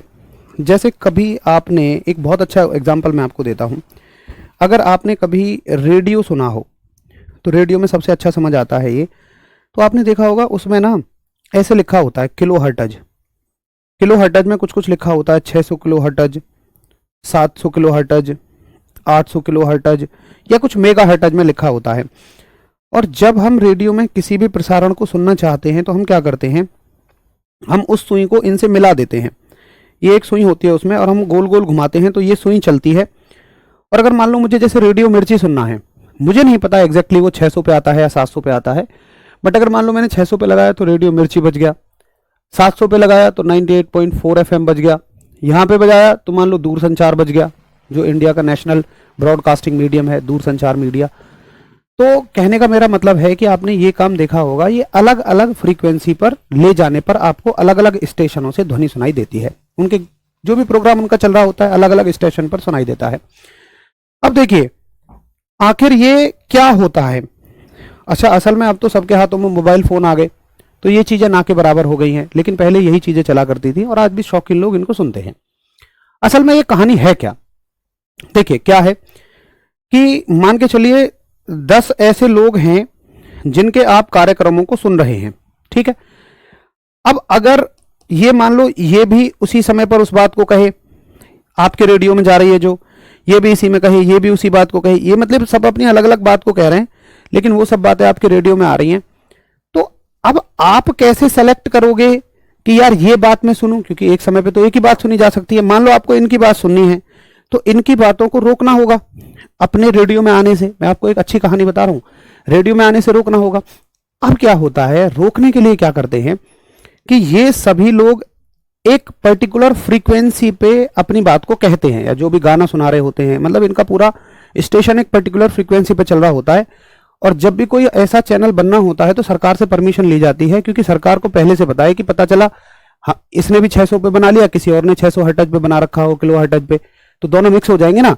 इसलिए जो पहले बना हुआ होता है उसको छोड़कर किसी दूसरे पर ये बना देते हैं। जैसे मान लो ये बना हुआ है 400 पे, ये 500 पे, ये 600 पे, ये 700 पे, तो अगली बार अगर मान लो इन्होंने नया स्टेशन बनाया तो ये 800 पर बनाएंगे।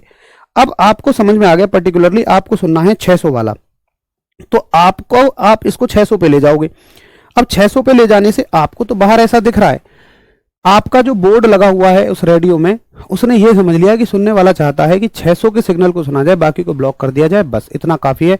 उसके पास सारे कंपोनेंट लगे होते हैं, एलसी ऑसिलेटर्स लगे होते हैं, दुनिया भर का आपने कॉइल वॉइल देखी होंगी, तो वो सब यही काम कर रही होती हैं कि बाकी फ्रीक्वेंसीज को ब्लॉक कर दें और एक फ्रीक्वेंसी को आपको सुनाती रहें।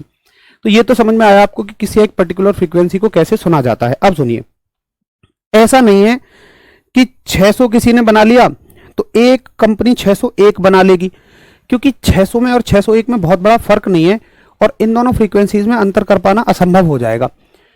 तो एक कंपनी को मान लो रेंज दे दी जाती है 100 हर्ट्ज तक की, कि भाई 600 से लेके 699 तक की तुम्हारी रेंज है और बाकी 700 पे कोई और प्रसारित करेगा।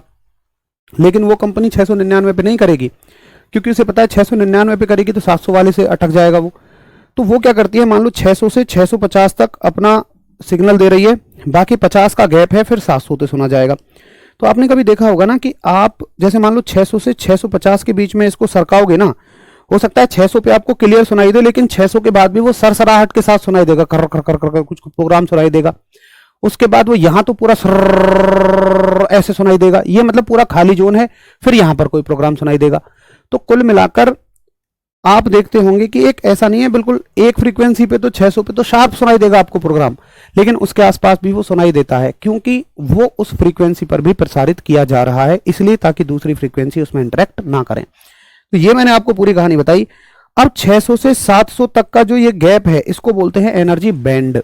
बैंड का मतलब होता है कुछ भी चीज जिसकी एक चौड़ाई हो। बैंड का मतलब वो धुम धुम तारा से नहीं है, बजने वाले से नहीं है। बैंड का मतलब होता है कुछ भी ऐसी चीज जो एक निश्चित सीमा में हो, एक रेंज में हो।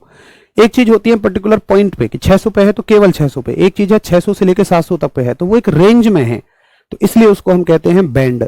तो ये हो गया फ्रीक्वेंसी बैंड, समझ गए। तो बैंड एक जनरल वर्ड है, मैं फ्रीक्वेंसी के लिए कह रहा हूं तो फ्रीक्वेंसी बैंड हो जाएगा, वेवलेंथ के लिए कहूंगा तो वेवलेंथ का बैंड हो जाएगा। तो यहां पर ये एक फ्रीक्वेंसी बैंड है, उम्मीद है आप समझ गए होंगे। और बैंड चौड़ाई क्या होती है, 600 से 700 तक ये 100 हर्ट्ज की बैंड चौड़ाई है।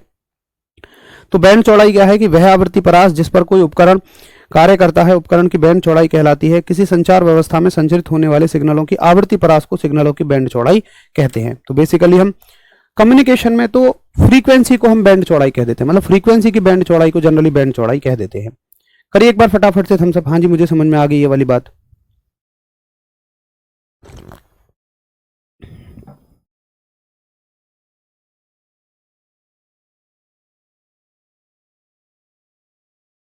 नहीं भाई मंजीत, ऐसा कैसे हो जाएगा, आपको 11th भी पढ़ना पड़ेगा।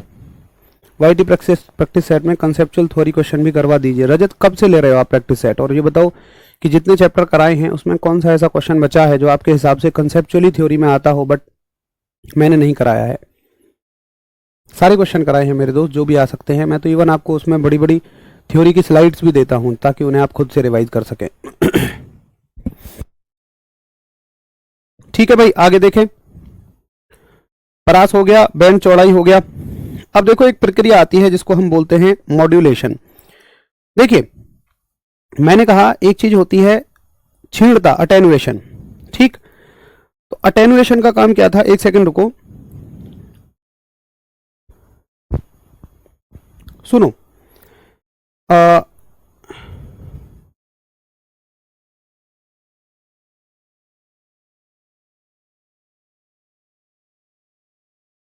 देखो दो चीजें होती हैं, आप यहां दो चीजों में कंफ्यूज हो सकते हो। मैं वही देख रहा था कि दोनों चीजें मिक्स तो नहीं हो गई हैं। एक बार फिर से एम्पलीफिकेशन पे लौट कर आइए, एक बार फिर से प्रवर्धन पे लौट के आइए। तो प्रवर्धन की जरूरत हमें क्यों पड़ी, एम्पलीफिकेशन की जरूरत हमें क्यों पड़ी? तो एम्पलीफिकेशन की जरूरत हमें इसलिए पड़ी कि ताकि हम उसकी ताकत को बढ़ा सकें, ठीक। एम्पलीफिकेशन की जरूरत हमें इसलिए पड़ी ताकि हम एक सिग्नल की ताकत को बढ़ा सकें। लेकिन क्या ऐसा है कि लो सिग्नल को सीधा हाई सिग्नल में एक एम्पलीफायर बदल देगा? जो एम्पलीफाई करता है सिग्नल को उसको एम्पलीफायर कहते हैं, जो सिग्नल का प्रवर्धन करता है उसको प्रवर्धक कहते हैं। तो ऐसा संभव नहीं हो पाता है कि तुम किसी भी तरह का सिग्नल उठा के दोगे और इसको एम्पलीफायर जो है इसकी ताकत को बढ़ा देगा, ऐसा नहीं होता। देखिए एक सिग्नल की ताकत बढ़ाने का मतलब क्या हो सकता है? एक सिग्नल की ताकत बढ़ाने का मतलब है आप उसकी फ्रीक्वेंसी भी बढ़ा रहे हो, आप उसका एम्पलीट्यूड भी बढ़ा रहे हो, आप उसकी वेवलेंथ में भी चेंज कर रहे हो, तो बहुत सारी चीजें हो सकती हैं। तो एम्पलीफायर ऐसा नहीं है कि सारे के सारे काम कर सकता है। तो आप यूं मानिए कि जैसे मान लो मैं अगर कहूं, जो मैं बात आपको कह रहा था कि एक सिग्नल को दूसरी वेव के ऊपर सुपर इंपोज करना है, यानी एक हल्के सिग्नल को दूसरी हाई एनर्जी की वेव के ऊपर बैठाना है, तो क्या एम्पलीफायर ये काम अकेला कर सकता है? बिल्कुल नहीं कर सकता है। एम्पलीफायर को एक जरूरत पड़ती है, और वो जरूरत पड़ती है किसकी? मॉड्यूलेटर की। ये एम्पलीफायर है। और अगर आप मोटा माटी ये देखो कि एक सिग्नल, भैया मुझे तो यहां से यहां तक तेज बनाना है, हाई बनाना है, उसके अंदर नहीं जा रहे हो कि हाई किस में बनाना है, फ्रीक्वेंसी में, एम्पलीट्यूड में, किस में। बस आप कह रहे हो मैं तो भाई शुद्ध देसी आदमी हूं, मुझे नहीं पता क्या होता है एम्पलीट्यूड, क्या होता है क्या कुछ, ये मेरा सिग्नल कमजोर है, आप इसको भेज दो किसी दूसरी तरंग पे बिठा के। तो एम्पलीफायर अकेला काम नहीं कर पाता है, इसके लिए आपको एक और डिवाइस की जरूरत पड़ती है जिसको बोलते हैं मॉड्यूलेटर। तो मॉड्यूलन और एम्पलीफायर मिलकर एक लो सिग्नल को हाई सिग्नल बनाते हैं, ठीक है, एम्पलीफायर और मॉड्यूलेटर मिलके। तो जो काम एम्पलीफायर करता है उसी के जैसा काम कौन करता है, मॉड्यूलेटर। ऐसा नहीं है कि ये इसका रिप्लेसमेंट है, नहीं, रिप्लेसमेंट नहीं है, ये दोनों मिलकर काम करते हैं। तो मॉड्यूलन भी लगभग आपको वही दिखेगा, इन दोनों में और गहराई में फर्क समझ में आएगा जब आप डेप्थ में जाओ, लेकिन हमें डेप्थ में जाने की आवश्यकता नहीं है। आप इतना समझ लो कि मॉड्यूलन क्या करता है कि लो फ्रीक्वेंसी के सिग्नल को हाई फ्रीक्वेंसी के सिग्नल में बदल देता है, ठीक है, क्लियर है। सॉरी, मॉड्यूलन की चर्चा अध्याय में आगे की जाएगी, हाँ इसमें हम और आगे थोड़ा सा पढ़ेंगे, मॉड्यूलन के बारे में और थोड़ा सा पढ़ेंगे। अच्छा, अब देखो, मान के चलो मैंने सोर्स से सिग्नल उठाया, उसको एम्पलीफायर और मॉड्यूलर की मदद से खूब अच्छा बना दिया और उसको भेज दिया यहां रिसीवर के पास में। तो क्या रिसीवर जो है वो एम्पलीफाइड और मॉड्यूलेटेड सिग्नल को सुनना चाहेगा? यानी कि देखो, एम्पलीफिकेशन और मॉड्यूलेशन से क्या हो सकता है, क्या आप उस बच्चे को अगर मेले में भी घुमाओगे तो क्या आप उसको कंधे पे बिठा के घुमाओगे? ऐसे तो मेले का उसे मजा ही नहीं आएगा। यानी कि इसको ऐसे समझो, अगर आपने कोई बात बोली है और उसको तेज बना दिया जाए, कुछ और कर दिया जाए उसके बाद में, तो वो बात नहीं रह जाएगी, फिर तो कुछ और बन गया, वो मशीन की भाषा में कुछ है। तो इंसान तो मशीन की भाषा नहीं सुन सकता, तो उसको उसी फॉर्म में कन्वर्ट करने के लिए मुझे क्या करना पड़ेगा, इनका उल्टा करना पड़ेगा। तो मैं उसको डी एम्पलीफाई करता हूं और डी मॉड्यूलेट करता हूं। तो बेसिकली डी मॉड्यूलेट ज्यादा पढ़ते हैं हम लोग, डी एम्पलीफिकेशन नहीं पढ़ा जाता, कि एक मॉड्यूलेटेड सिग्नल को उसी फॉर्म में वापस लाने के लिए आप डी मॉड्यूलेटेड कर देते हो। एक बच्चा है, उसको आपने कंधे पे बिठाया, दैट इज द मॉड्यूलेशन। मेले में ले जाके आपने उसको फिर नीचे उतार दिया उसकी ओरिजिनल पोजीशन में। यार कंधे पे बैठना उसकी ओरिजिनल पोजीशन थोड़ी है, जमीन पे चलना ओरिजिनल पोजीशन है, that is called D modulation. तो उम्मीद है आप समझ गए होंगे कि what is the modulation and what is the D modulation. तो ये हो गया आपका डी मॉड्यूलेशन, को हिंदी में हम वी मॉड्यूलन कहते हैं। और वी मॉड्यूलन का मतलब है कि उनको आप अलग अलग कर दो, मतलब कंधे से अलग अलग आपने उसे कर दिया और आपका ओरिजिनल संदेश मिल गया। ये मॉड्यूलन की विपरीत प्रक्रिया है, बिल्कुल सही बात है। तो एक बार फटाफट हम सब करिए, हाँ जी मुझे समझ में आ गया क्या होता है विमॉड्यूलन। तब तक आप थोड़ा सा जगदीश चंद्र बोस साहब के बारे में पढ़िए, ये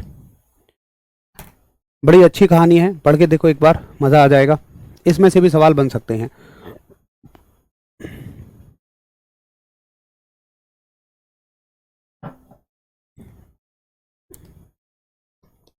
ये वो गुमनाम चेहरे हैं कि जिनके बारे में, जिन्होंने देश के लिए इतना कुछ किया, लेकिन उनके बारे में बहुत कम लोग जानते हैं। जाने कैसे, सोशल मीडिया पे थोड़ा ना दिखाया जाएगा इन्हें। सोशल मीडिया तो दिखाएगी उल्टे पलटे एक्ट्रेसेस को, जो आजकल कुछ भी कर दो चर्चाओं में रहते हैं। बिग बॉस को दिखाएगी सोशल मीडिया, तो देखने वाली ऑडियंस भी खैर वैसी है, वो देखेगी भी उन्हें। वो क्यों कलाम साहब को देखेगी, वो क्यों बोस साहब को देखेगी, वो क्यों सर सीवी रमन साहब को देखेगी। चलो देखिए, जगदीश चंद्र बोस साहब, उन्होंने अति लघु विद्युत चुंबकीय तरंगों को उत्पन्न करने के लिए एक उपकरण विकसित किया। अब ये चुंबकीय तरंग क्या होती हैं? देखिए, विद्युत चुंबकीय तरंगें बहुत सारी होती हैं, वो हमारे सिलेबस में नहीं थी। बेसिकली अगर मैं आपको बताऊं, बहुत सारी छोड़िए, स्पेसिफिकली सुनिए, ये 7 होती हैं। 7 कौन कौन सी होती हैं? मैं एक ट्रिक आपको बताता हूं कि गड्डी एक्सयूवी, जी फॉर गड्डी एक्सयूवी इन माई रेंज, कि भाई मेरी रेंज में गड्डी कौन सी है, एक्सयूवी। जी फॉर होता है gamma, gamma ray. X for होता है एक्स रे। यू फॉर होता है अल्ट्रा वायलेट रे। वी फॉर होता है विजिबल रे। आई फॉर होता है इंफ्रारेड रे। एम फॉर होता है माइक्रोवेव्स, जिसको सूक्ष्म तरंगें बोलते हैं। और आर फॉर होता है रेडियो वेव्स। तो ये 7 इलेक्ट्रोमैग्नेटिक वेव होती हैं। पूरा आज आपका कम्युनिकेशन रेडियो, माइक्रो, इंफ्रा पे टिका हुआ है। इन पर, ये तो खैर देखने में यूज होती हैं, जितने सारे रंग आपको नजर आ रहे हैं, बाकी इन पर आप कम्युनिकेशन नहीं कर सकते, ये खतरनाक तरंगें होती हैं। तो पूरा आपका कम्युनिकेशन नेटवर्क आज इन पर टिका हुआ है, रेडियो, माइक्रो और इंफ्रा पे। इनके बारे में खैर और ज़्यादा डिटेल में हम नहीं जाएंगे, बट इनके पूरे एक समूह को बोला जाता है विद्युत चुंबकीय तरंगें। तो बार बार इनका नाम आएगा, इसलिए मैं आपको बता दे रहा हूँ। हालांकि इनसे डायरेक्टली सवाल कुछ नहीं आएगा क्योंकि हमारे चैप्टर में नहीं है ये। अगर चैप्टर में होती तो इनसे बड़े अच्छे अच्छे सवाल बनते हैं। इलेक्ट्रोमैग्नेटिक वेव्स, तो इलेक्ट्रोमैग्नेटिक वेव्स कौन सी हो सकती हैं? अब इसमें रेडियो, जैसे वो कहते हैं अति लघु सूक्ष्म तरंगें, तो सूक्ष्म तरंगें होती हैं माइक्रो, माइक्रो की फ्रीक्वेंसी कम कर दो तो ये लो फ्रीक्वेंसी वेव्स बन जाती हैं, है ना, अति सूक्ष्म तरंगें हो जाती हैं। अच्छा, आगे चलेंगे तो जगदीश चंद्र बोस साहब ने अति लघु विद्युत चुंबकीय तरंगें यानी कि शॉर्ट रेंज की इलेक्ट्रोमैग्नेटिक वेव्स के बारे में एक उपकरण विकसित किया और उनके अर्ध प्रकाशीय गुणों का अध्ययन किया। कहा जाता है कि वे विद्युत चुंबकीय तरंगों की स्वयं पुनर्प्राप्ति डिटेक्टर के रूप में गैलेना जैसे अर्धचालक का उपयोग करने वाले पहले व्यक्ति थे। बोस ने 27 दिसंबर 1895 की ब्रिटिश पत्रिका द इलेक्ट्रीशियन में 3 शोध पत्र प्रकाशित किए। सवाल आ जाएगा कि बताइए बोस साहब ने किस ब्रिटिश पत्रिका में 3 शोध पत्र प्रकाशित किए थे? तो उत्तर हो जाएगा द इलेक्ट्रीशियन। द इलेक्ट्रीशियन में उन्होंने 3 शोध पत्र प्रकाशित किए। उनके आविष्कार को 27 अप्रैल 1899 को proceedings of the royal society में प्रकाशित किया गया। तो सवाल आ जाएगा कि बताइए उनको कहां प्रकाशित किया गया? Proceedings of the royal society, जो 13 दिसंबर 1901 को मार्कोनी के पहले वायरलेस संचार से 2 साल पहले की बात है। तो बोस ने बाहरी उत्तेजनाओं के प्रति जीवित जीवों द्वारा दी जाने वाली सूक्ष्म प्रतिक्रियाओं का पता लगाने के लिए अत्यधिक संवेदनशील उपकरणों का आविष्कार किया और पशु एवं पादप ऊतकों के बीच समानता स्थापित की। तो खैर यहाँ से तो हमारे यहाँ कोई सवाल नहीं बनेगा, बाकी इनकी थ्योरी से ये सवाल बन सकता है। थम्स अप करिए, ठीक है। राधा कृष्णा शर्मा, मैं राधा कृष्णा शर्मा दिल्ली पुलिस कांस्टेबल हूँ जी। पिछली भर्ती में हो गया था आप सब से पढ़कर, शायद ऐसा आप कहना चाह रहे होंगे। तो राधे भाई, सबसे पहले तो आपको सल्यूट है, आप देशभक्ति की सेवा में लगे हुए हैं, देश की सेवा में लगे हुए हैं, देशभक्ति से ओतप्रोत हैं।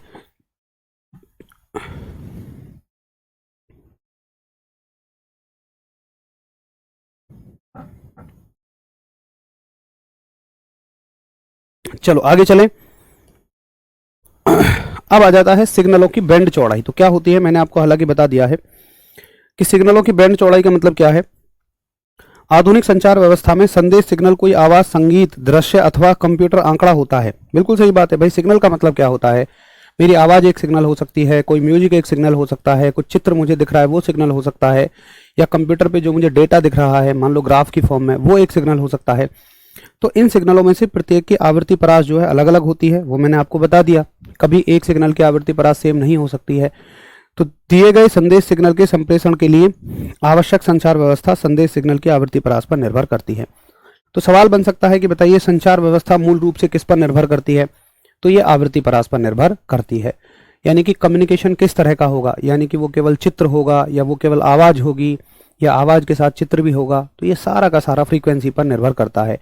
अगर मान लो हो सकता है केवल चित्र देखने के लिए आपको फ्रीक्वेंसी 10 हर्ट्ज चाहिए और केवल देखने के लिए हो सकता है फ्रीक्वेंसी 15 हर्ट्ज चाहिए, यानी दोनों फ्रीक्वेंसी क्वाइट डिफरेंस हो सकती हैं।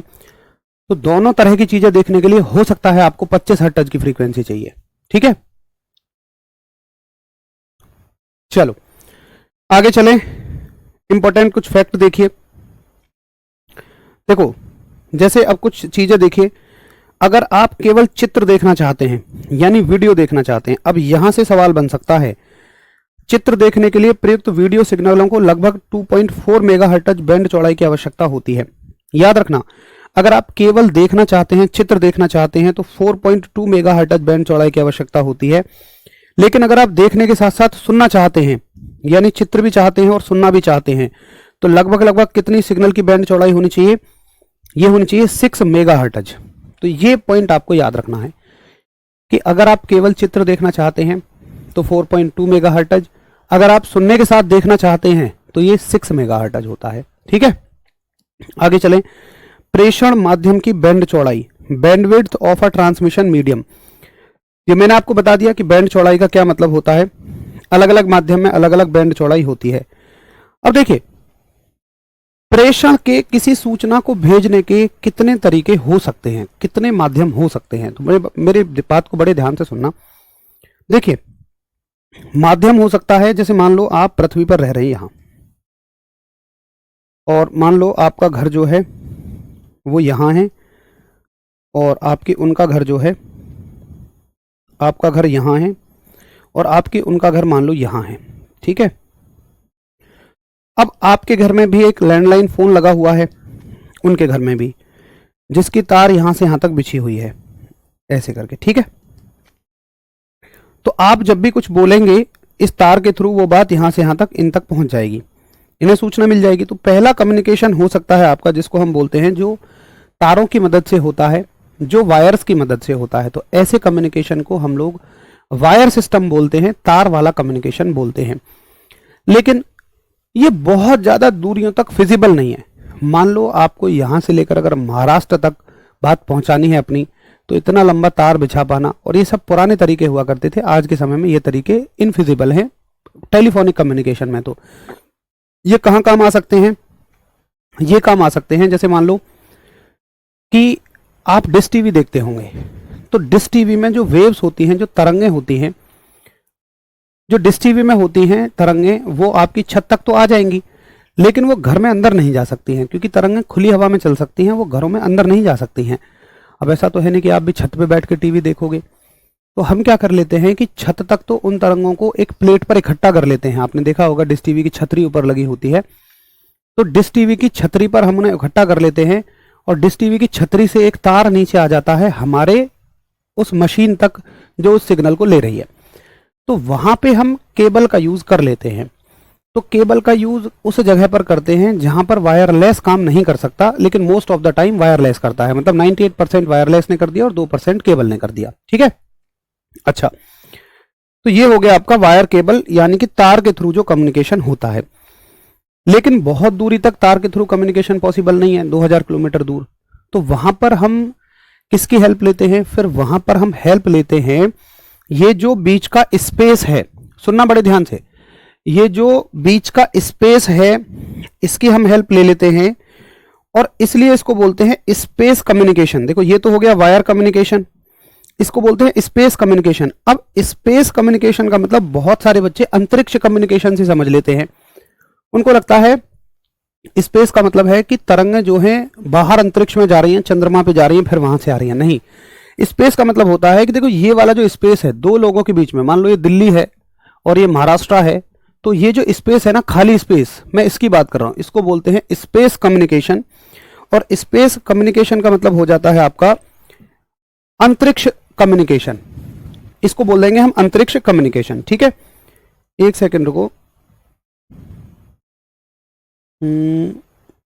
प्रेषण की बैंड चौड़ाई हो गई ना, ठीक। एक हो गया आपका स्पेस कम्युनिकेशन। एक सेकंड को, इसमें थोड़ा सा मिस्टेकली कुछ लिखा हुआ है, मुझे एक बार असेस करने दो। फ्री स्पेस हो गया, ऑप्टिकल फाइबर तो अलग चीज हो गई, ऑप्टिकल फाइबर तो वायर वाला ही हो गया ना। एक सेकंड रुक जाओ, वैद्युत चुंबकीय तरंगों का, हाँ ये है। एक तो हो गया ग्राउंड वेव प्रोपेगेशन, सही लिखा हुआ है, और दूसरा आपका स्काई वेव प्रोपेगेशन हो गया। ग्राउंड है, स्काई है, और तीसरा स्पेस वेव प्रोपेगेशन है, ठीक है। हाँ तो ठीक है, यहाँ पे थोड़ा सा मिस्टेकनली लिख गया है ये, मतलब यहाँ पे ऐसे लिख दिया ना। एक तो हो गया ग्राउंड वाला हो गया, ये तो वायर हो गया। देखो वायर को ही हम ग्राउंड वाला बोलते हैं। उसके अलावा एक है फ्री स्पेस, जो आपका मुक्त अंतरिक्ष है। ये जो मुक्त अंतरिक्ष है, तो मुक्त अंतरिक्ष में हम लोग क्या करते हैं, एंटीना लगा लेते हैं। बीच में क्या करते हैं, हम एक एंटीना लगा देते हैं कि अगर सिग्नल मान लो डायरेक्टली नहीं जा पा रहा है तो उसको एंटीना को देंगे, और एंटीना जो है इस सिग्नल को यहां पहुंचा देगा। ये हो गया स्पेस वेव कम्युनिकेशन। अब एक तीसरा कम्युनिकेशन ऐसा आता है कि मान लो जैसे मुझे अपनी बात सैटेलाइट तक भेजनी है, और सैटेलाइट को वापस मुझे भेजनी है।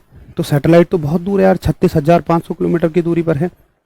या मान लो एक सैटेलाइट यहाँ उड़ रही है 36,500 किलोमीटर की दूरी पर, और वो देखती है कि यार इस जगह का तापमान जो है ना, वो मौसम जो है यहाँ का खराब है यहाँ का, और ये हवाएं, गर्म हवाएं यहाँ से यहाँ तक जाने वाली हैं अगले 6 घंटे में या 7 दिनों में, जो भी हो। तो ये इसको यहाँ सूचना देनी है। अब अगर ये एंटीना का इस्तेमाल करने लग गया, समझो 2000 किलोमीटर के लिए तो एंटीना ठीक है, लेकिन अगर 36,000 किलोमीटर की बात हो तो एंटीना की ना लंबाई कम से कम 5 किलोमीटर हो जाएगी, और भी ज़्यादा। तो 5 किलोमीटर ऊंचा एंटीना, समझ रहे हो क्या हो जाएगा वो तो और सरदर्द बन जाएगा। इसलिए ज़रूरी होता है कि हम एंटीना की जगह कुछ और यूज करें, तो फिर हम एक और मोड ऑफ प्रोपेगेशन यूज करते हैं, उसका नाम हम रखते हैं स्काई वेव प्रोपेगेशन। और स्काई वेव प्रोपेगेशन में हम किसका इस्तेमाल कर रहे होते हैं? स्काई वेव प्रोपेगेशन में हम इस्तेमाल करते हैं एटमॉस्फेयर की लेयर्स का। तो ये होता है स्काई वेव प्रोपेगेशन, यानी इसको बोला जाता है व्योम संचरण। तो कम्युनिकेशन तीन तरह का होता है। एक तो आप वायर की मदद से करते हो, या वायर को ही हम ग्राउंड वाला भी कह देते हैं कि ये जमीन से जमीन तक है, ग्राउंड वेव हो गया। एक होता है स्पेस, स्पेस का मतलब अंतरिक्ष मत समझ लेना, नहीं तो स्पेस में और स्काई में कंफ्यूज हो जाओगे। स्पेस का मतलब है दो चीजों के बीच की खाली जगह। और तीसरा आता है आपका स्काई वेव प्रोपेगेशन, व्योम तरंग संचरण। ठीक, तो तीन तरह का संचरण है। तार वाले को ही हम ग्राउंड वेव प्रोपेगेशन भी बोलते हैं, ग्राउंड वेव प्रोपागेशन। ठीक, ग्राउंड वेव का मतलब होता है भूतरंग संचरण।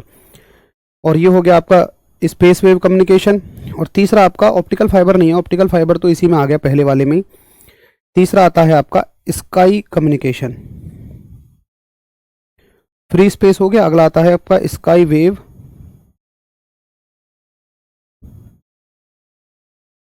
कम्युनिकेशन, यानी कि व्योम तरंग संचरण, स्काई वेव कम्युनिकेशन। ठीक है, बताइए क्लियर है?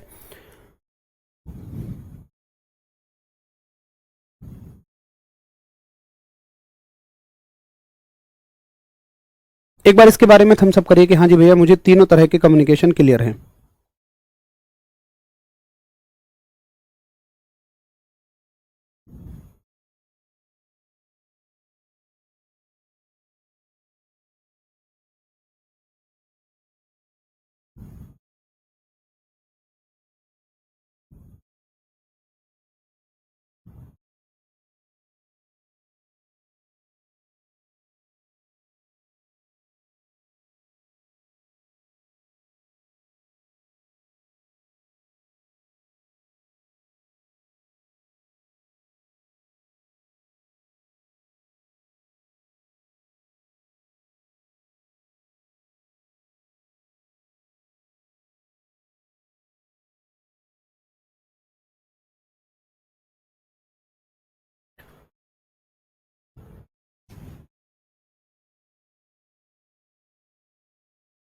क्या हुआ भाई राधे भाई? यार कोर्स देखो हटाने का एक इंडिविजुअल का नहीं हो सकता है। कोर्स हटाने में तो क्या है ना, ये पूरे के पूरे का ही होता है, मतलब एक कंप्लीट ही बैच ही हटाया जाता है, एक का ऐसे नहीं बचा सकता है।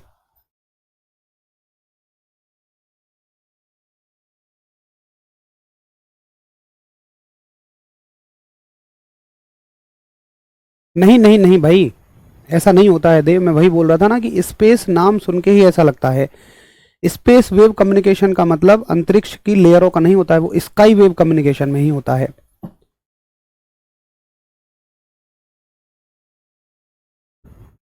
और वैसे भी देखो इस बात में कंफ्यूज मत हो, इसमें ये नहीं पूछेगा कि किसमें लेयरों का यूज हो रहा है या किसमें लेयरों का यूज नहीं हो रहा है। सिंपल आपको ये समझना है। देखो मैं आपको और स्पेसिफिकली बताऊं, आप इसमें क्या पढ़ो, इस बात को ये छोड़ दो कि किस तरह के कम्युनिकेशन में क्या होता है। मोटा माटी आप ये देखो कि कम्युनिकेशन किस तरह से हो रहा है। चलो मैं आपको और इसको सिंप्लीफाई करके बता रहा हूं, अगर कोई कंफ्यूजन हो रहा है तो। सिंपली मुझे देखो एक चीज समझ में आ रही है कि सबसे पहले तो एक कम्युनिकेशन ऐसा है जो एटमॉस्फेयर की लेयरों से हो रहा है। ठीक है, इस बात समझना, एक कम्युनिकेशन ऐसा है जो एटमॉस्फेयर की अलग अलग परतों से हो रहा है, अलग अलग लेयर्स से हो रहा है। वो कम्युनिकेशन कैसा है? एटमॉस्फेयर की लेयर कौन सी होती है आपकी? होती है ट्रोपोस्फेयर है, मीजोस्फेयर है, स्ट्रेटोस्फेयर है, थर्मोस्फेयर है, आयनोस्फेयर है, हिंदी में उनके अलग अलग नाम हैं। तो अगर मैं एक ट्रिक बताऊं आपको तो वो होती है तुमसे मिलने थी आई, तुमसे मिलने थी आई, यानी कि troposphere, stratosphere, mesosphere, thermosphere, ionosphere. तो आप सिंपल ये मानो कि एक कम्युनिकेशन तो ऐसा है कि जो वायुमंडल की परतों से हो रहा है। उसके अलावा एक दूसरा कम्युनिकेशन ऐसा है कि जो जमीन पर स्थित एंटीना से हो रहा है। बस खत्म। अब कौन सा स्काई है कौन सा स्पेस है उसके बारे में परेशानी मत हो। वैसे मैं आपको बताऊं तो ये कम्युनिकेशन आपका जो एंटीना से हो रहा है ये स्पेस वेव कम्युनिकेशन है, और ये वाला कम्युनिकेशन आपका स्काई वेव कम्युनिकेशन है। ठीक है, एक बार फटाफट से थम्स अप करो, हाँ जी क्लियर है इतना?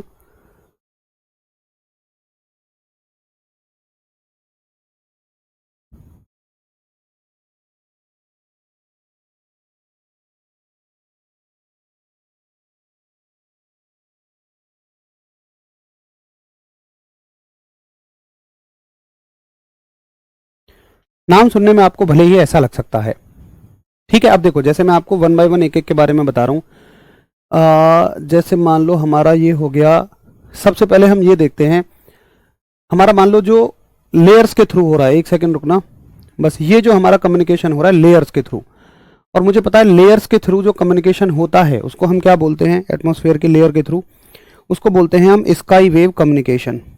तो पहले आप ये देखो कि स्काई वेव कम्युनिकेशन में क्या पढ़ना है। स्काई वेव कम्युनिकेशन यानी कि व्योम तरंग संचरण, ठीक। तो स्काई वेव कम्युनिकेशन एटमॉस्फेयर की लेयर्स के थ्रू होता है, इसमें इतना याद रखो, एटमॉस्फेरिक लेयर्स यानी कि वायुमंडल की परतें,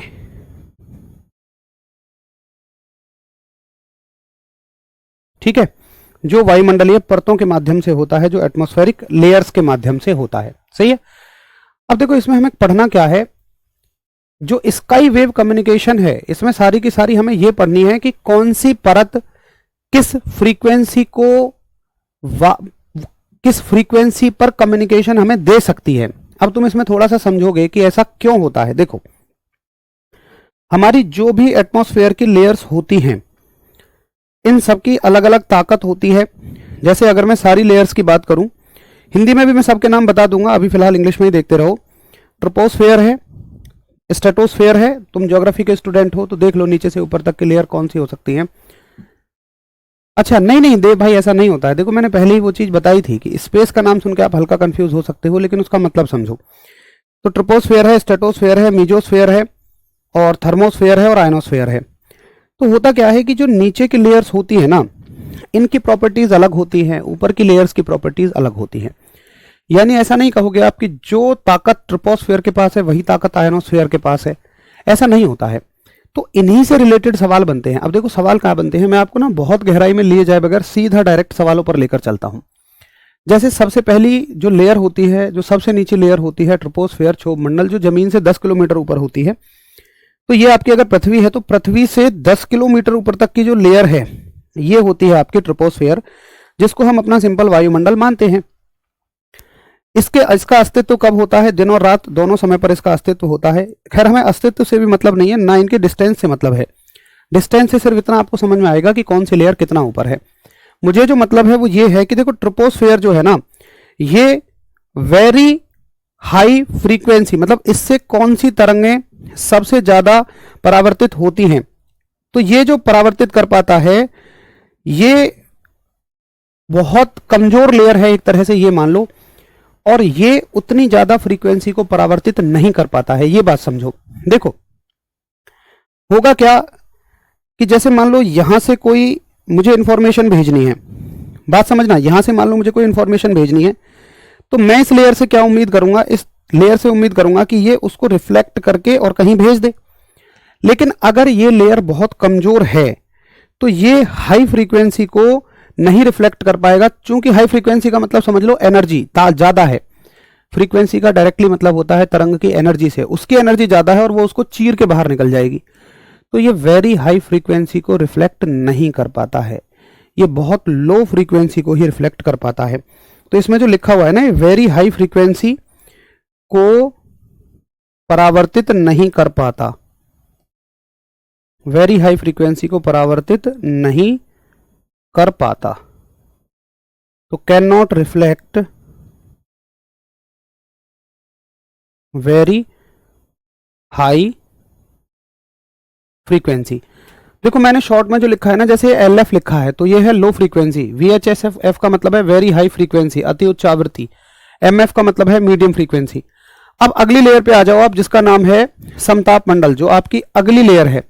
अब देखो अगर आपने ज्योग्राफी में पढ़ा हो तो जो आपका ये हो गया ट्रोपोस्फेयर, ये हो गया स्ट्रेटोस्फेयर। तो स्ट्रेटोस्फेयर जो है ना, आगे पीछे आ जाओ, एक सेकंड रुको, एक सेकंड, ये समताप मंडल है ना, ये भी और ये भी, ठीक है, ये समताप मंडल है स्ट्रेटोस्फेयर। तो स्ट्रेटोस्फेयर के दो हिस्से होते हैं, एक डी हिस्सा होता है और एक ई हिस्सा होता है। डी और ई हिस्से कैसे होते हैं, देखिए जो नीचे वाला हिस्सा होता है, अच्छा ऐसा नहीं है कि एक लेयर ये केवल एक लाइन है, मतलब ये भी एक एक बैंड विड्थ है, ऐसे मानो जैसे यहां से यहां तक मान लो थर्मोस्फेयर है, ठीक है। अब यहां से और यहां तक मान लो स्ट्रेटोस्फेयर है, ये पूरा स्ट्रेटोस्फेयर है, ये पूरा, एक सेकंड रुको, ये पूरा स्ट्रेटोस्फेयर है, एक सेकंड कहाँ गया, ये पूरा स्ट्रेटोस्फेयर है रेड कलर। तो स्ट्रेटोस्फेयर बेसिकली ये इसकी नीचे वाली लाइन है, ये इसकी ऊपर वाली लाइन है। तो ये जो नीचे वाली लाइनें हैं इनको बोलते हैं हम डी लाइन है, और ऊपर वाली लाइनों को बोलते हैं हम ई लाइन है। यानी कम दूरी पे डी लाइन है, ऊपर वाली दूरी पे ई लाइन है। अब तुम सुनिए, जो डी लाइनें होती हैं वो लो फ्रीक्वेंसी को परावर्तित कर पाती हैं।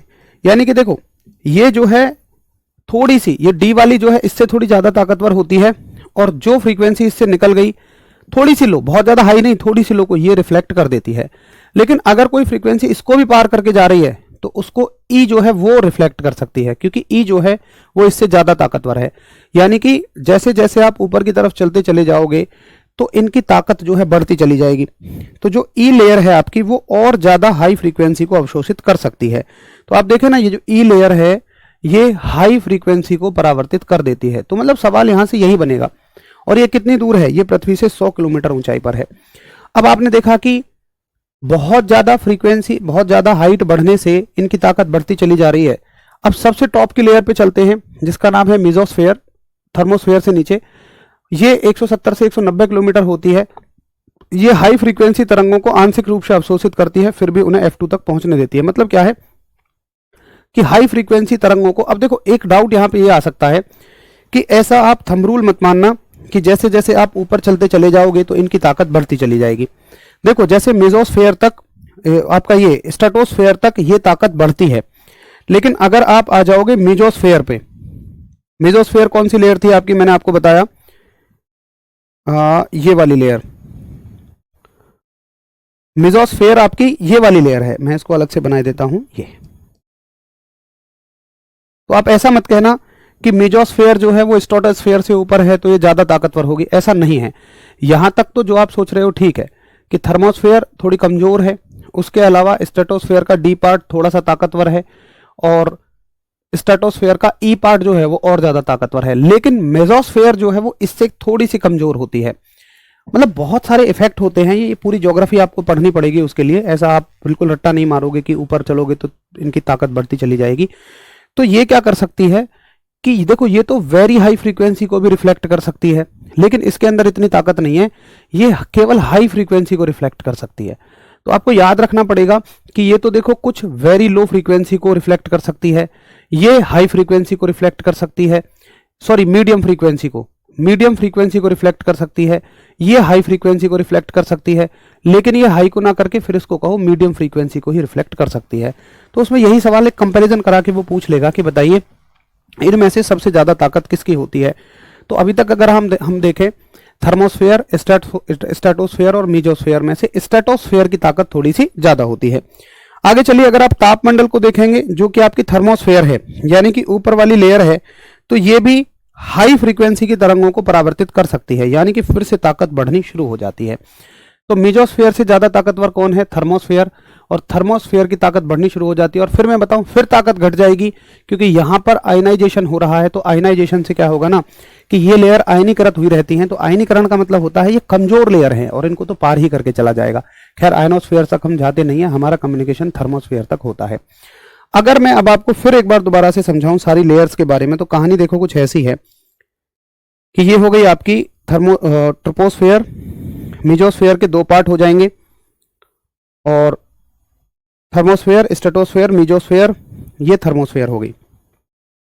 Troposphere, stratosphere, mesosphere, thermosphere. Stratosphere के दो पार्ट हैं, एक पार्ट है ई पार्ट, एक पार्ट है डी पार्ट। तो ये जो है आपका ये वाला पार्ट वेरी लो फ्रीक्वेंसी को रिफ्लेक्ट करेगा। इसका डी पार्ट अगर हम देखें, ये डी लेयर है और इसकी ये ई लेयर है, इसके दो सब पार्ट हैं। तो इसका जो डी पार्ट है ये कुछ मीडियम फ्रीक्वेंसी को रिफ्लेक्ट करेगा, पीछे ऐसे ही बताया है। और ये वाला पार्ट थोड़ा सा ऊपर जाओगे तो थोड़ी सी ज़्यादा फ्रीक्वेंसी को रिफ्लेक्ट कर देगा, लेकिन मेसोस्फेयर फिर से कमज़ोर पड़ जाएगा, मीडियम फ्रीक्वेंसी को रिफ्लेक्ट करेगा, और ये पार्ट फिर से हाई फ्रीक्वेंसी को रिफ्लेक्ट करेगा। तो इस तरीके से आपको इसका एक ऑर्डर याद रखना है, ठीक है।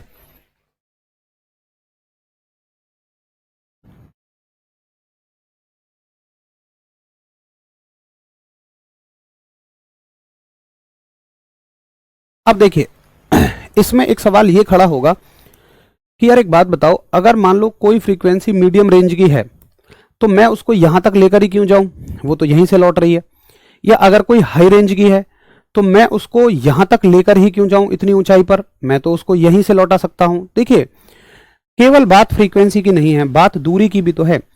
जितनी ज्यादा ऊंचाई की लेयर से आप उसे टकराओगे उसके पास उतनी ही ज्यादा दूर तक जाने का स्कोप होगा। मतलब आप समझिए ना, आप किसी चीज को ऊपर फेंक रहे हैं तो केवल बात ये थोड़ी है कि कितनी नीचे दूर फेंकना है, कितना ऊंचाई तक फेंकना है, ये भी मैटर करेगा। तो वो तरंगे जिनको आपको सबसे ज्यादा दूरी तक फेंकना होता है तो फिर हम उन्हें और भी ऊपर ले जाते हैं और उन्हें ले जाते हैं हम आयनोस्फेयर पे। हालांकि आयनोस्फेयर की ताकत कम होती है तरंगों को लौटाने की, लेकिन इसकी कैपेसिटी है कि ये बहुत ज्यादा दूरी तक रिफ्लेक्ट करेगा। यार समझो ना, इसको रेंज ज्यादा मिल रही है ना। मतलब आप इसको ऐसे समझो कि देखो एक लेयर तो यहां है, एक लेयर यहां है, तो इससे जो चीज टकराएगी, आप एक छोटी छत पे बॉल फेंकोगे तो बॉल यहीं गिर जाएगी, लेकिन अगर आप बड़ी छत से बॉल टकराओगे तो बॉल देखो ना कहां चली जाएगी। तो जो रेडियो वेव्स हैं, जो रेडियो वेव्स हैं वो आपकी आयनोस्फीयर से ही टकरा कर लौटती हैं। ये सारे सवाल मैंने लिख दिए हैं, आप निश्चिंत रहिए। तो ये पूरी टेबल बना ली है, एक बार आप इस पूरी टेबल को देख लेना, याद कर लेना, और ये हो जाएगा आपका स्काई वेव प्रोपेगेशन। उसके बाद दूसरा आता है आपका ग्राउंड वेव प्रोपेगेशन।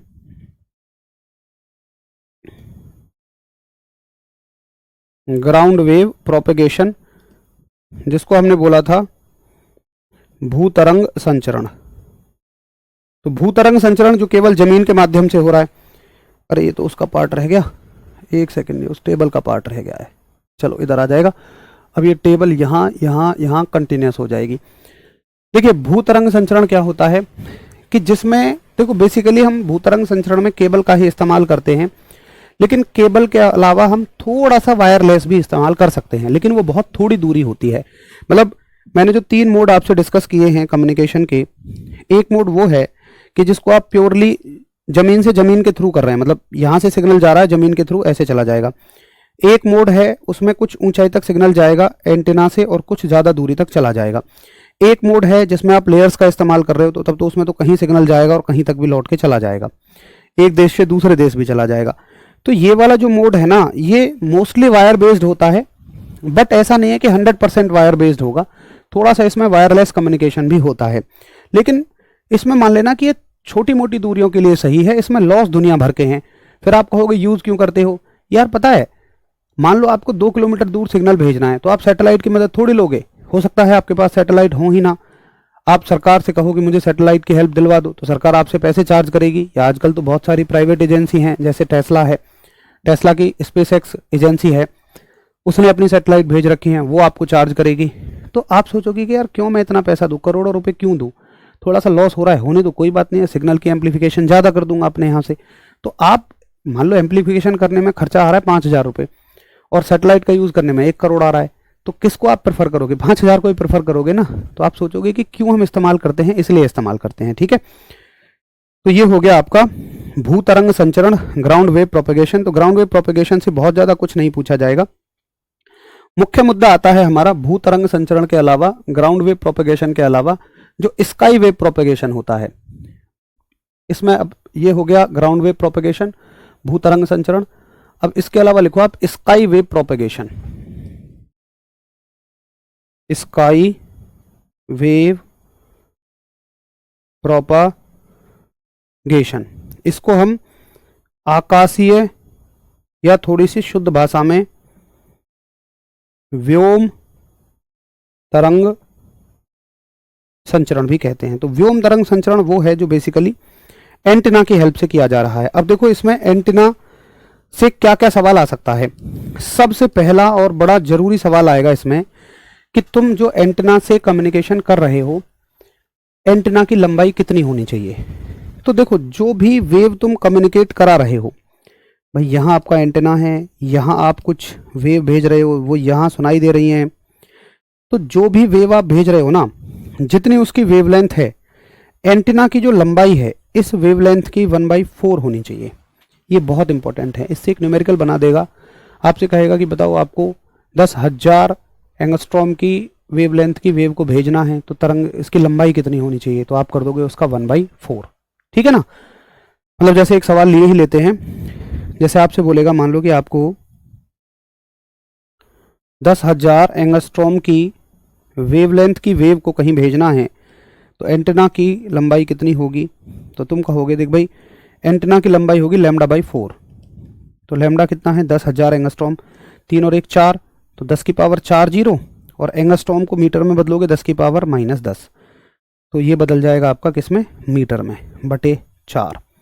तो 10 की पावर 4, 10 की पावर -6, 10 की पावर -6 आ जाएगा, बटे 4 कर लोगे, तो इतने मीटर का आपको एंटेना चाहिए होगा। 10 की पावर -6 मीटर, ये बहुत छोटा सा एंटेना आ जाएगा, तो ये तो जरा सा एंटेना हो जाएगा। अगर इसमें वेवलेंथ को आप थोड़ी सी कम करोगे, ज़्यादा करोगे, बहुत ज़्यादा बढ़ा दोगे, तब जाके ये आएगा। या मान लो इसको अगर मैं थोड़ा प्रैक्टिकली और आपको करके दिखाऊं, तो आपको ऐसे समझ में आएगा। जैसे मैं मान लो कहता हूँ कि एक तरंग दैर्घ्य है जो मान लो 1,00,000 माइक्रोमीटर की है, ठीक। तो इसकी लंबाई कितनी होगी, तो 1 2 3 4 5, 10 की पावर 5, माइक्रो का मतलब 10 की पावर -6 अपॉन में 4, ये आ गया मीटर में। 6 में से 5 गए, एक पावर बचेगी, 10 की पावर -1/4, यानी कि 1/40 मीटर। 1/40 को सॉल्व करोगे तो जितने मीटर का आपको एंटीना चाहिए उतना आपका एंटीना आ जाएगा, ठीक है। तो ये बड़ा एक इंपॉर्टेंट मुद्दा यहां से बनता है। फटाफट से बताइए, क्लियर है।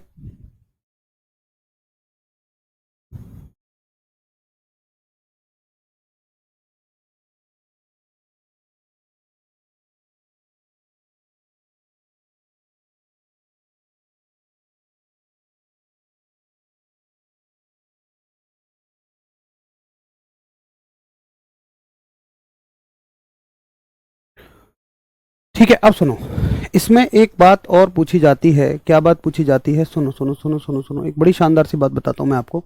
मैं तो सीक्वेंस बना के दूंगा, ऐसा मत समझना कि मैं चीज़ों को छोड़ रहा हूँ। मैं सोच रहा हूँ यहाँ एंटीना का डिस्कशन चल रहा है, तो एंटीना की चीज़ मैं आपको पहले ही बता दूँ। एक मुद्दा ये भी आएगा एंटीना के बारे में। क्या मुद्दा आएगा, सुनो, ये बड़ा इंपॉर्टेंट मुद्दा है। आपसे वो कई बार क्या होता है ना, हमें एक एंटीना से बात नहीं बन रही होती है, तो हमें 2 एंटीना लगाने पड़ जाते हैं। क्यों लगाने पड़ जाते हैं, सुनिए। जैसे मान लो मुझे यहां से और यहां कोई बात भेजनी है, अब एंटीना के लिए बड़ा मुश्किल है, या मान लो वो बात यहां भेजनी है, यहां। अब देखो एंटीना चलो यहां से तो उठा लेगा, लेकिन एंटीना की रेंज सीधी होती है, मतलब वो वेव को ऐसे भेजेगा, मतलब वो यहां भेज सकता है, यहां भी भेज सकता है, मैक्सिमम वो यहां तक भेज सकता है, क्योंकि यहां के बाद तो पार निकल जाएंगी ना। अब यहां से क्या करूंगा मैं, फिर यहां से डबल एंटीना लगाऊंगा। कैसे डबल एंटीना लगाऊंगा, देखिए मैं क्या करूंगा कि एक एंटीना तो लगा दूंगा यहां, ऐसे करके, ठीक है, यहां, और एक एंटीना लगा दूंगा यहां, ऐसे करके। मतलब फिर क्या होगा कि सिग्नल मान लो यहां से यहां जाना है, तो पहले यहां से यहां चला जाएगा, फिर ये एंटीना इसको यहां भेज देगा, या और मैं मतलब कुल मिला के अपनी सुटेबिलिटी के हिसाब से एंटीना लगाऊंगा, चाहे मैं यहां लगाऊं, कि ये सिग्नल इसको ऐसे सिग्नल दे सके और ये इसको ऐसे सिग्नल दे सके, ऐसे मान लो आप। तो वहां पर मुझे डबल एंटीना का इस्तेमाल करना पड़ जाता है। अब डबल एंटीना में क्या, देखो लॉजिक आपसे पूछा जा सकता है। वो कहेगा कि मान लो तुम कहीं डबल एंटीना यूज कर रहे हो, ये एंटीना ट्रांसमीटर का है, भेजने वाले का है, ये एंटीना है ट्रांसमीटर का, भेजने वाले का, और ये एंटीना है रिसीवर का यानी ग्राही का, ठीक है। अब देखो दोनों आधी आधी दूरी तय करेंगे, यहां से लेके और यहां तक की दूरी ये ट्रांसमीटर का एंटीना कवर करेगा, और यहां से लेकर और यहां तक की दूरी को ये रिसीवर का एंटीना कवर करेगा, ठीक है। ये ट्रांसमीटर का एंटीना है और ये रिसीवर का एंटीना है। अब देखिए सवाल आएगा, ये हाइट ऑफ द ट्रांसमीटर है, ये हाइट ऑफ द रिसीवर है, तो एक फॉर्मूला इनके बीच में बनता है। क्या फॉर्मूला बनता है, चलो मैं इसको यहीं पे बता देता हूं। आपसे पूछेगा, अगर आपसे डिस्टेंस पूछने लगे कि बताओ डिस्टेंस ऑफ द ट्रांसमीटर कितनी कवर कर सकता है, तो ये कवर होती है √2r height of the transmitter. ये फॉर्मूला देखो, हाइट निकालने का फॉर्मूला वेवलेंथ की मदद से एक अलग है, लेकिन अगर मैंने इतनी ऊंचाई का एंटीना लगा दिया तो ये कितनी दूरी को कवर करेगा, ये सवाल आएगा। तो दूरी कवर होगी 2r/ht के हिसाब से। चलो ht तो height of the transmitter antenna है, लेकिन r क्या बवाल है, r है उस ग्रह की रेडियस जिस पे आपने इसको लगाया है, और आज तक हम एंटीना अर्थ पे ही लगा पाए हैं। तो ये हो जाएगी r जो है वो है रेडियस, यहां से लेकर मतलब जो सर्कल पूरा हो रहा होगा उसकी दूरी है, रेडियस ऑफ अर्थ, यानी कि पृथ्वी की त्रिज्या। और ऐसे ही इसके लिए फॉर्मूला लग जाएगा कि फिर इसकी जो डिस्टेंस है, यानी ये जो डिस्टेंस कवर कर रहा है डी आर, ये कितनी हो जाएगी, ये हो जाएगी √2r/h/r। बोलो क्लियर। अगर मान लो वो ये सवाल दे दे, जैसे एक एग्जांपल दे सकता है कि बताओ एक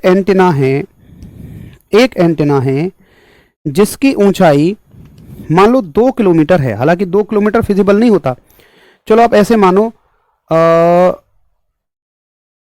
200 मीटर मान लो, चलो इसकी ऊंचाई 200 मीटर है, तो ये कितनी दूरी तक, मान लो ये रिसीवर एंटीना है या ट्रांसमीटर है, उससे कोई फर्क नहीं पड़ेगा, तो ये कितनी दूरी तक वेव को भेज सकता है। तो आप कहोगे भैया वेव को भेजेगा √2 radius of the earth into height कितनी है एंटीना की, रिसीवर है ट्रांसमीटर है वो कोई फर्क नहीं पड़ेगा। अच्छा ये कितनी होती है रेडियस ऑफ द अर्थ, तो ये होती है 6400 किलोमीटर, ठीक है 6400 किलोमीटर। और आपने हाइट जो ली है, एक काम करो इसको 2000 मीटर ही लो फिर, नहीं तो आप सॉल्व नहीं कर पाओगे। 2000 मीटर आपने हाइट जो ली है वो ली है मान लो 2000 मीटर, ठीक। अब d बराबर रूट अंडर, देखो 2 गुणा 6400 और किलोमीटर का मतलब 1000 मीटर इंटू 2000 मीटर, यानी 2 किलोमीटर का एंटीना था। अब क्या क्या बाहर आ जाएगा, जीरो कितनी है 3 और 3 6, 6 और 2 8, तो 8 में से 4 तो जीरो बाहर आ जाएंगी, यानी कि 1 के आगे 4 जीरो, ऐसे निकाल लो। और यहाँ कितना बन जाएगा, देखो 2 बार 2 है तो 1 2 बाहर आ जाएगा और 64 का स्क्वायर रूट 8 बाहर आ जाएगा, तो 8 दूनी 16, 16 के आगे 4 जीरो, 1 2 3 4, यानी कि जो 2 किलोमीटर का एंटीना होगा ना वो इतनी दूरी तक संदेश को भेज सकता है। इकाई दहाई सैकड़ा हजार 10,000 लाख, 1,60,000 किलोमीटर की दूरी तक 2 किलोमीटर का एंटीना संदेश को भेज सकता है। हालांकि 2 किलोमीटर का एंटीना कहना ये बड़ी इनफिजिबल सी बात है, मतलब ये बिल्कुल असंभव बात है, 2 किलोमीटर ऊंचा एंटीना है ना। तो अगर आप उसको 20 मीटर लोगे, अब और थोड़ा सा कम कर लो, चलो थोड़ा प्रैक्टिकल सॉल्व करके देखते हैं। मान लो मैं इसको कहता हूं कि ये 20 मीटर होगा, तो मैं क्या कर दूंगा, यहाँ 2 जीरो कम कर दूंगा, 2 जीरो के बदले यहाँ 1 जीरो कम हो जाएगी, तो कितना हो जाएगा, इकाई दहाई सैकड़ा हजार 10,000 16,000 मीटर, फिर भी ठीक है। और 20 मीटर का एंटीना तो हो सकता है, आपने देखे होंगे खूब 20-20 क्या 50-50 मीटर के एंटीना भी होते हैं, तो ये 16,000 मीटर तक आपकी आवाज को फेंक देगा। अब इससे ये मत समझना कि भैया फिर वो रिलेशन कहाँ लगाते हैं कि जो लेंथ निकलती है एंटीना की, लेंथ का मतलब वो हाइट ही थी, जो हाइट निकलती है लेंथ कह लो या हाइट कह लो, वो λ/4 होती है। भाई वो तो ये बात निकालने के लिए होती है कि जिस वेव को तुम कम्युनिकेट कर रहे हो उसके हिसाब से लेंथ कितनी होगी, बट लेंथ तो उसने हमें ऑलरेडी दे दी ना। अब वो ये कह रहा है इतनी लंबाई का एंटीना है, तो बता भाई ये कितनी दूरी तक प्रेषण कर देगा, कितनी दूरी तक कम्युनिकेशन कर देगा, ये तो ये बात हो गई। तो दोनों चीजें क्वाइट डिफरेंट हैं, एक है कि एंटीना कितनी दूरी तक फेंक सकता है आवाज को, एक है कि एंटीना की ऊंचाई कितनी होनी चाहिए। अगर ऊंचाई दे दी पहले से तो तुम्हें उस बात पे ध्यान ही नहीं देना। तो फटाफट एक बार हम सब करो, हाँ जी क्लियर है।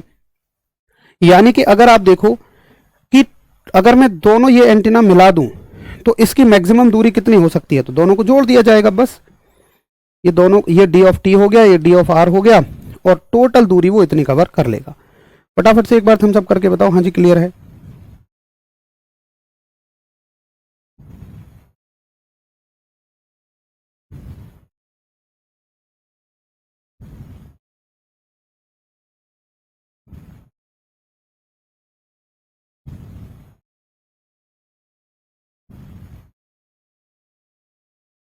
ठीक है भाई, चलो अगर आपको ये क्लियर हो गया हो तो आज के मैं आपको एक बिल्कुल लास्ट टॉपिक पर लेकर चलता हूँ, बड़ा मज़ा आएगा आपको उसे पढ़ के। और लास्ट टॉपिक है, जैसे हमने कहा था कि मॉडुलन के बारे में हम आगे चर्चा करेंगे, तो मॉडुलन जो है आपका कितने तरह का होता है। मॉडुलन हम समझ गए, मॉडुलन का मतलब होता है कि एक लो फ्रीक्वेंसी की वेव को हमें हाई फ्रीक्वेंसी पे बदलना है, या केवल फ्रीक्वेंसी छोड़ो, मतलब मॉडुलन का मतलब ऐसा नहीं है कि केवल आप फ्रीक्वेंसी को चेंज कर रहे हो। मैंने पीछे भी बताया था, एम्पलीफिकेशन या मॉडुलेशन का मतलब ये नहीं है कि केवल आप उसके एक गुण को परिवर्तित कर रहे हो। मैंने वहां बताया था आपको, हो सकता है आपकी चाहत, मतलब ऐसा नहीं है कि देखो तरंग की एक चीज को एम्पलीफाई करने से बात बन जाएगी। जैसे उस बच्चे को आपने ऊपर बिठा लिया कंधे पे, ये काफी नहीं है, हो सकता है वो आगे चल के चिप्स की डिमांड करने लगे, हो सकता है उसे पानी की डिमांड हो जाए।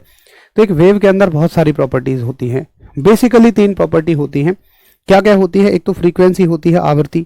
अब कहोगे तरंग दैर्घ्य, फ्रीक्वेंसी और तरंग दैर्घ्य दोनों एक ही बात है, मतलब आपने फ्रीक्वेंसी काबू कर ली तो आपने तरंग दैर्घ्य काबू कर ली। जैसे यूं मानो कि चिप्स की डिमांड या कुरकुरे की डिमांड उसकी एक ही बात है, आपने उसको कोई एक चीज दिला दी तो वो कुरकुरे नहीं मांगेगा, उसका काम हो गया। लेकिन पानी तो जरूर मांगेगा। तो पानी है हमारे यहाँ तरंग का एम्पलीट्यूड यानी कि आयाम। अच्छा, चिप्स और पानी के बाद ऐसा जरूरी नहीं है कि वो खिलौने ना मांगे, खिलौने भी जरूर मांगेगा। तो खिलौने हैं हमारे यहाँ फेज मॉड्यूलेशन, यानी कि किसी तरंग की कला को परिवर्तित करना, कला को चेंज करना। अब देखो, फ्रीक्वेंसी, एम्पलीट्यूड और फेज क्या होती हैं एक तरंग में, वो मैं फिर से एक बार रिपीट कर देता हूं। हालांकि फ्रीक्वेंसी मैं पहले बता चुका हूं, एम्पलीट्यूड भी बताया है, बट फिर से एक बार रिपीट कर रहा हूं। देखिए, ये एक तरंग चल रही है और मैं कहता हूं कि मान लो ये यहां से यहां तक जाने में, यहां से यहां तक ये 1 सेकंड में जा रही है, ठीक है। अब मान लो एक और तरंग है और वो भी ऐसे ऐसे जा रही है और वो भी यहां से यहां तक 1 ही सेकंड में रही है। लेकिन आप इसके द्वारा लिए गए चक्करों की संख्या को देखें ऊपर वाले, तो यहां चक्कर कहां माना जाता है, यहां से यहां तक पूरा एक चक्कर, मतलब एक बार प्लस में जाए फिर एक बार माइनस में जाके जहां से चली थी वहीं आ जाए। तो इसके द्वारा 1 सेकंड में 2 चक्कर लिए जा रहे हैं और इसके द्वारा 1 सेकंड में देखो 1 चक्कर, 2 चक्कर, 3 चक्कर, 4 चक्कर, 5 चक्कर, 6 चक्कर, 7 चक्कर, 8 चक्कर। इसके द्वारा 1 सेकंड में 8 चक्कर लिए जा रहे हैं। तो मतलब क्या है कि ये 1 सेकंड में 2 चक्कर ले रही है, ये 1 सेकंड में 8 चक्कर ले रही है, तो इसकी फ्रीक्वेंसी ज्यादा है। यही फ्रीक्वेंसी है, इसकी फ्रीक्वेंसी 8 हर्ट्ज हो गई। इसी को आप हर्ट्ज बोल देते हो, इसी को आप 2 हर्ट्ज बोल देते हो, ठीक है। अब एम्पलीट्यूड क्या होता है, देखिए, मान लो एक तरंग सेम चक्कर ले रही है, मान लो यही तरंग है, ठीक है।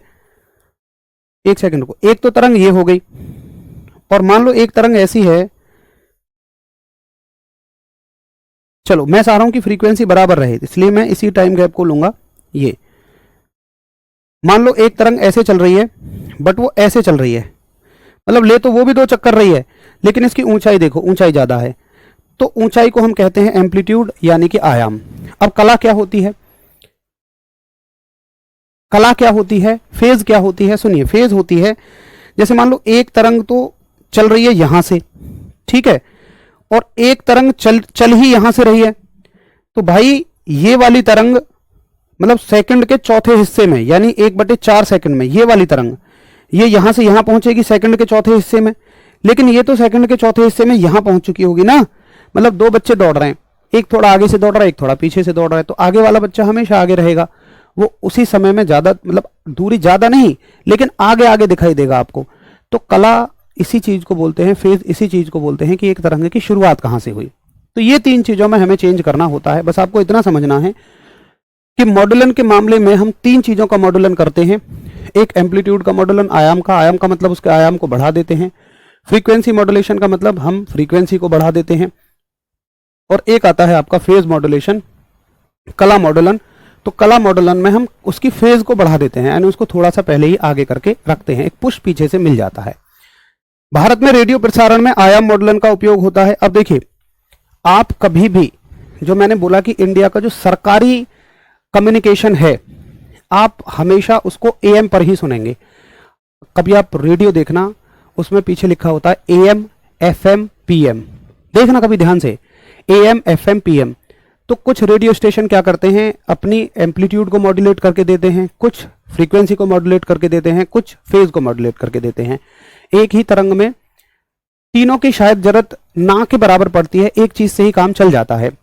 तो सरकारी डिपार्टमेंट जो है वो एम्पलीट्यूड को मॉड्यूलेट करके देते हैं, प्राइवेट डिपार्टमेंट जितने भी हैं वो फ्रीक्वेंसी को मॉड्यूलेट करके देते हैं। आप कभी देखना, जब आप एफएम सुनोगे ना, तो एफएम पे आपको कोई भी सरकारी कार्यक्रम सुनाई नहीं देगा, और एएम सुनोगे तो एएम पे कोई आपको प्राइवेट कार्यक्रम सुनाई नहीं देगा।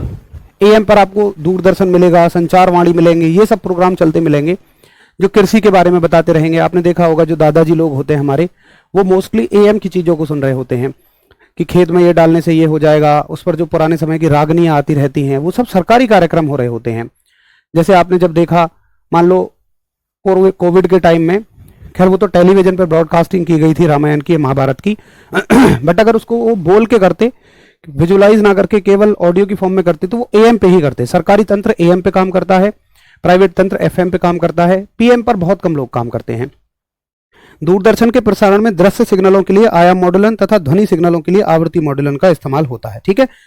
तो दूरदर्शन में आवाज को बढ़ाने के लिए हम एम्पलीट्यूड मॉड्यूलेशन का इस्तेमाल करते हैं, लेकिन जब साउंड की बात आती है तो फ्रीक्वेंसी मॉड्यूलेशन का इस्तेमाल भी करते हैं, लेकिन थोड़ा बहुत। Mostly use government system amplitude modulation का करता है।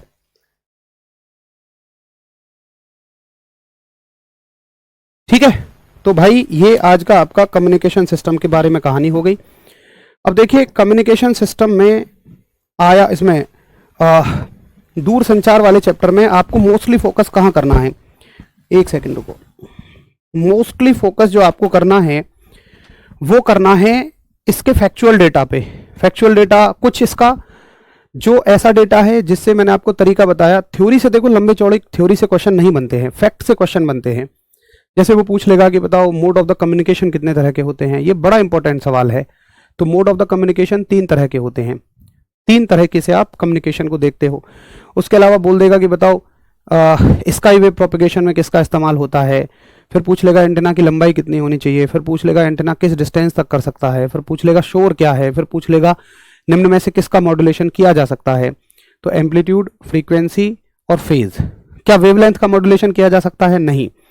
फ्रीक्वेंसी का कर रहे हो उसी में वेवलेंथ आ जाएगी, वेवलेंथ का मॉड्यूलेशन नहीं हो सकता, मैं ये कह रहा हूँ फ्रीक्वेंसी का कर दिया उसी में आ गया। मतलब ये हो गया कि जैसे गांव में दावत है तो मान लो 5 घर हैं, अब कई बार गांव में दावत ऐसी होती है कि एक एक घर से एक एक आदमी जाएगा, तो मान लो 2 भाई हैं, अगर एक भाई दावत खा के आ गया तो मतलब उसी में काम हो गया। इसका मतलब ये नहीं है कि दूसरे ने भी दावत खा ली, नहीं, लेकिन बात की पूर्ति हो गई, तो फ्रीक्वेंसी का मॉड्यूलेशन हो गया। इसका मतलब ये नहीं है कि वेवलेंथ का भी हो गया, बट जरूरत नहीं है, है ना।